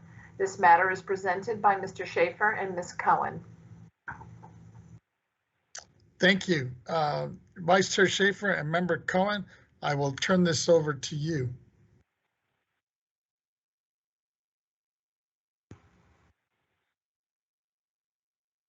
Shall I jump in?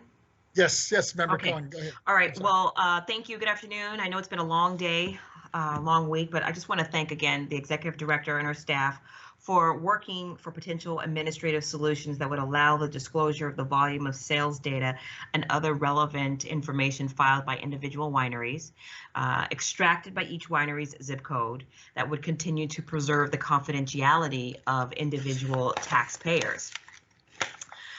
So today we are going to be examining the administrative solutions that would provide for the public's dissemination of this data within the confines of the taxpayer's confidentiality, and also the preservation of taxpayer confidentiality is essential to the administrative solution in this area.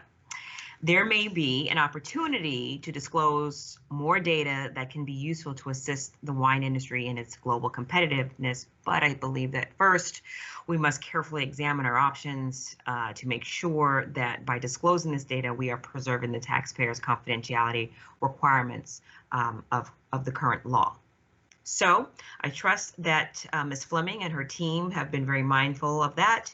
And with that, Executive Director Fleming, I look forward to your report, and I turn it over to you. Thank you.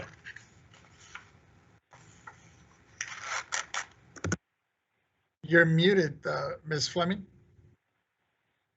We absolutely need t-shirts that say that you're muted. So thank you. Members, as you know, as Ms. Cohen stated at the October board meeting, you directed me to report back at this meeting a possible administrative solution that allows disclosure of the volume of sales data and other relevant information filed by individual wineries, extracted via the winery's zip code, which will continue to preserve the individual confidentiality of the taxpayer information. Staff have performed a number of data analysis routines to determine the feasibility of providing the data requested, while, as Ms. Cohen stated, protecting the confidential taxpayer data.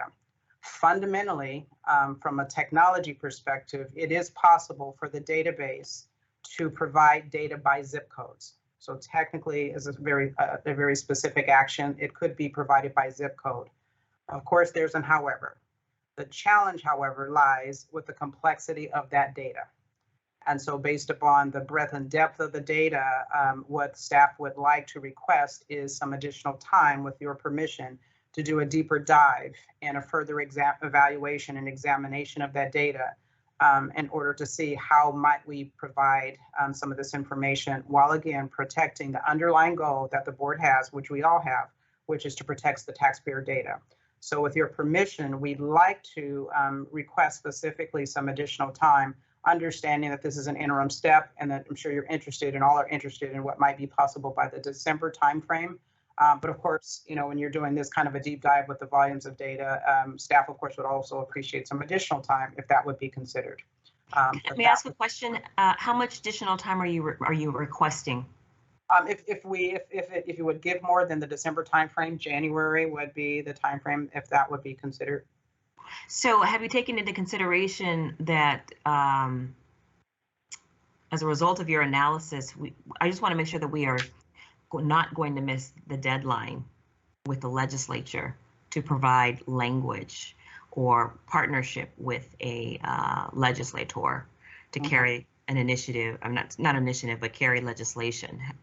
Has your team reviewed timelines? What I would be happy to do is at least report out any of the additional updates and anything that I can give you some more concrete information at the December meeting. We'll do our best and do our due diligence to try to get it together by the December timeframe.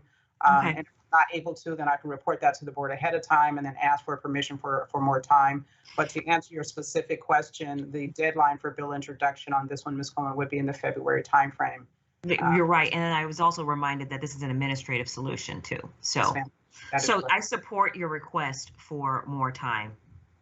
Thank you. That would be appreciated. Certainly, staff would greatly appreciate it. It's a deep dive. Yeah. With that, that concludes my report, members. I turn the chairman back over to you. Thank you. Was there any other comments from either Member Cohen or Vice Chair Schaefer?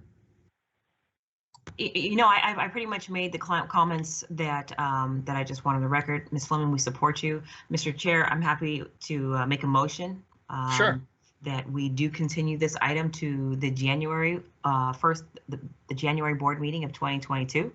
And Ms. Fleming, wait and with bated breath to see and hear what your team cooks up for us. Thank you. I'm sorry, I said January, but I actually meant December. Sorry. So just to be clear, we are reporting back. I would like you to report back in December, even if it's just a touch base like what you're doing right now. Absolutely. Okay. Thank you for that. Thank you. Thank you. That's what I thought. I was going to ask you because you said January. Administrative solutions in January. I'll make a motion. I'd love to see and hear from you guys at that time. Absolutely. My pleasure. Thank you. Vice Chair Schaefer's hands up. You're muted though, Vice Chair. You're muted. Mr. Chair, as Mr. Schaefer figures out the mute situation, I just want to say, I misspoke again. I said January. I'm looking for administrative solutions in December. A nice touch base in December. Let me just drive it in. My apologies. Yes. Okay, so let me just make sure I'm restating it. I will be reporting back in the December meeting what is possible for this interim solution. Yes, ma'am. Administrative remedy. Okay, thank you, ma'am.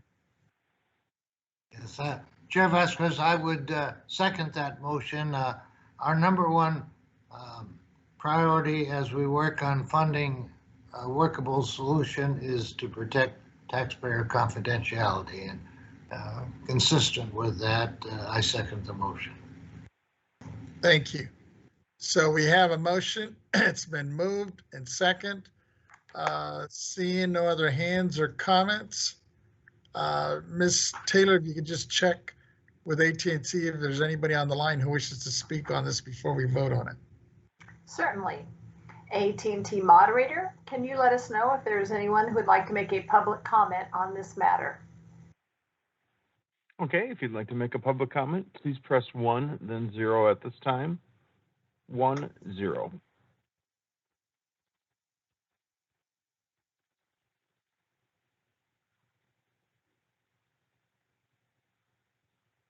And it looks like we do have one that's queuing up now. It'll just be a moment while we gather their name.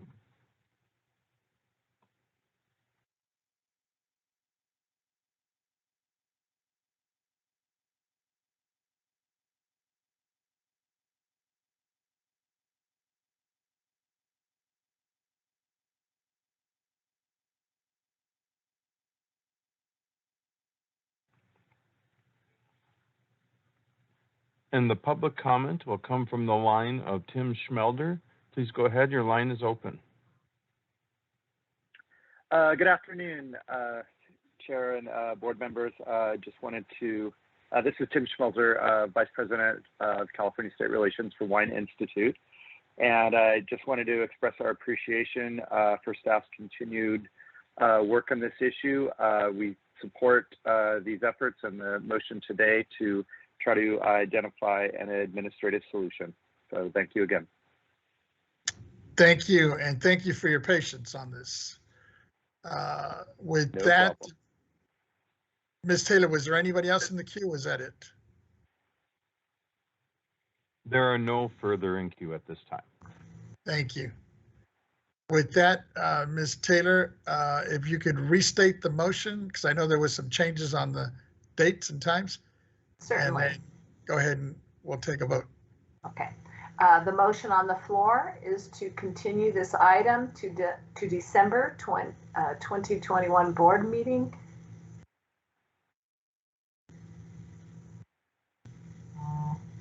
Thank Chairman you. Vasquez. Aye. Vice Chair Schaefer. Aye. Member Gaines. Aye. Member Cohen. Aye. Deputy Controller Stowers.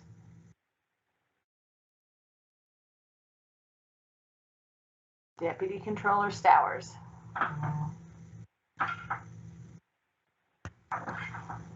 Looks like she's dropped off the call. Yeah. Would you like to Okay. hold this vote open until we establish contact? Oh, there she is. There she is. Sorry for the delay. Not participating on this matter. Thank you. So that's, we do have a majority on that, so that moves forward. With that, Ms. Taylor, I believe that was the last item. Am I correct? That concludes the items for today. Thank you. And once again, thank you, members, Ms. Fleming, staff, and everyone for your outstanding work for today's business. Between this last Tuesday and of course today, very productive 2-day meeting. And unless there's any adjournments, I didn't pick up any adjournments from anybody. If there's no other adjournments for this meeting, I would like to officially adjourn this meeting. And I'm looking at the time, it's 2:20. Our next meeting is scheduled for December the 14th and the 15th of 2021. Thank you all. Thank you, staff. Once again, thank you, members. Of course, it was mentioned already, but I'll reiterate again. Ms. Evans, for your outstanding participation and facilitation. Thank you all. Member Vasquez, if I may, this is Oh, Brenda. and before I forget, I was just looking at, I'm forgetting that, next week is Thanksgiving, and I just want to wish everybody very happy and healthy. And given COVID, I know it's difficult to gather up with everybody that you would like to, but hopefully you do as safe as possible. Have hopefully a very good Thanksgiving week next week. Thank you all. And I see a hand up from Member Gaines. Yeah, thank you for the reminder on Thanksgiving. I hope everybody has a great Thanksgiving. I did just want to shout out to CAL FIRE and all the local fire departments and the tremendous work that they did for the Caldor fire. I did attend an event that recognized them and just wanted to congratulate them for their heroic effort. They saved a lot of people's homes. It was amazing. They would post up in front of a house and do everything that they could to prevent it from burning down. And it worked in literally hundreds of cases. So we're grateful for them. Thank you. Thank you. Ms. Flemings, I see your hand up.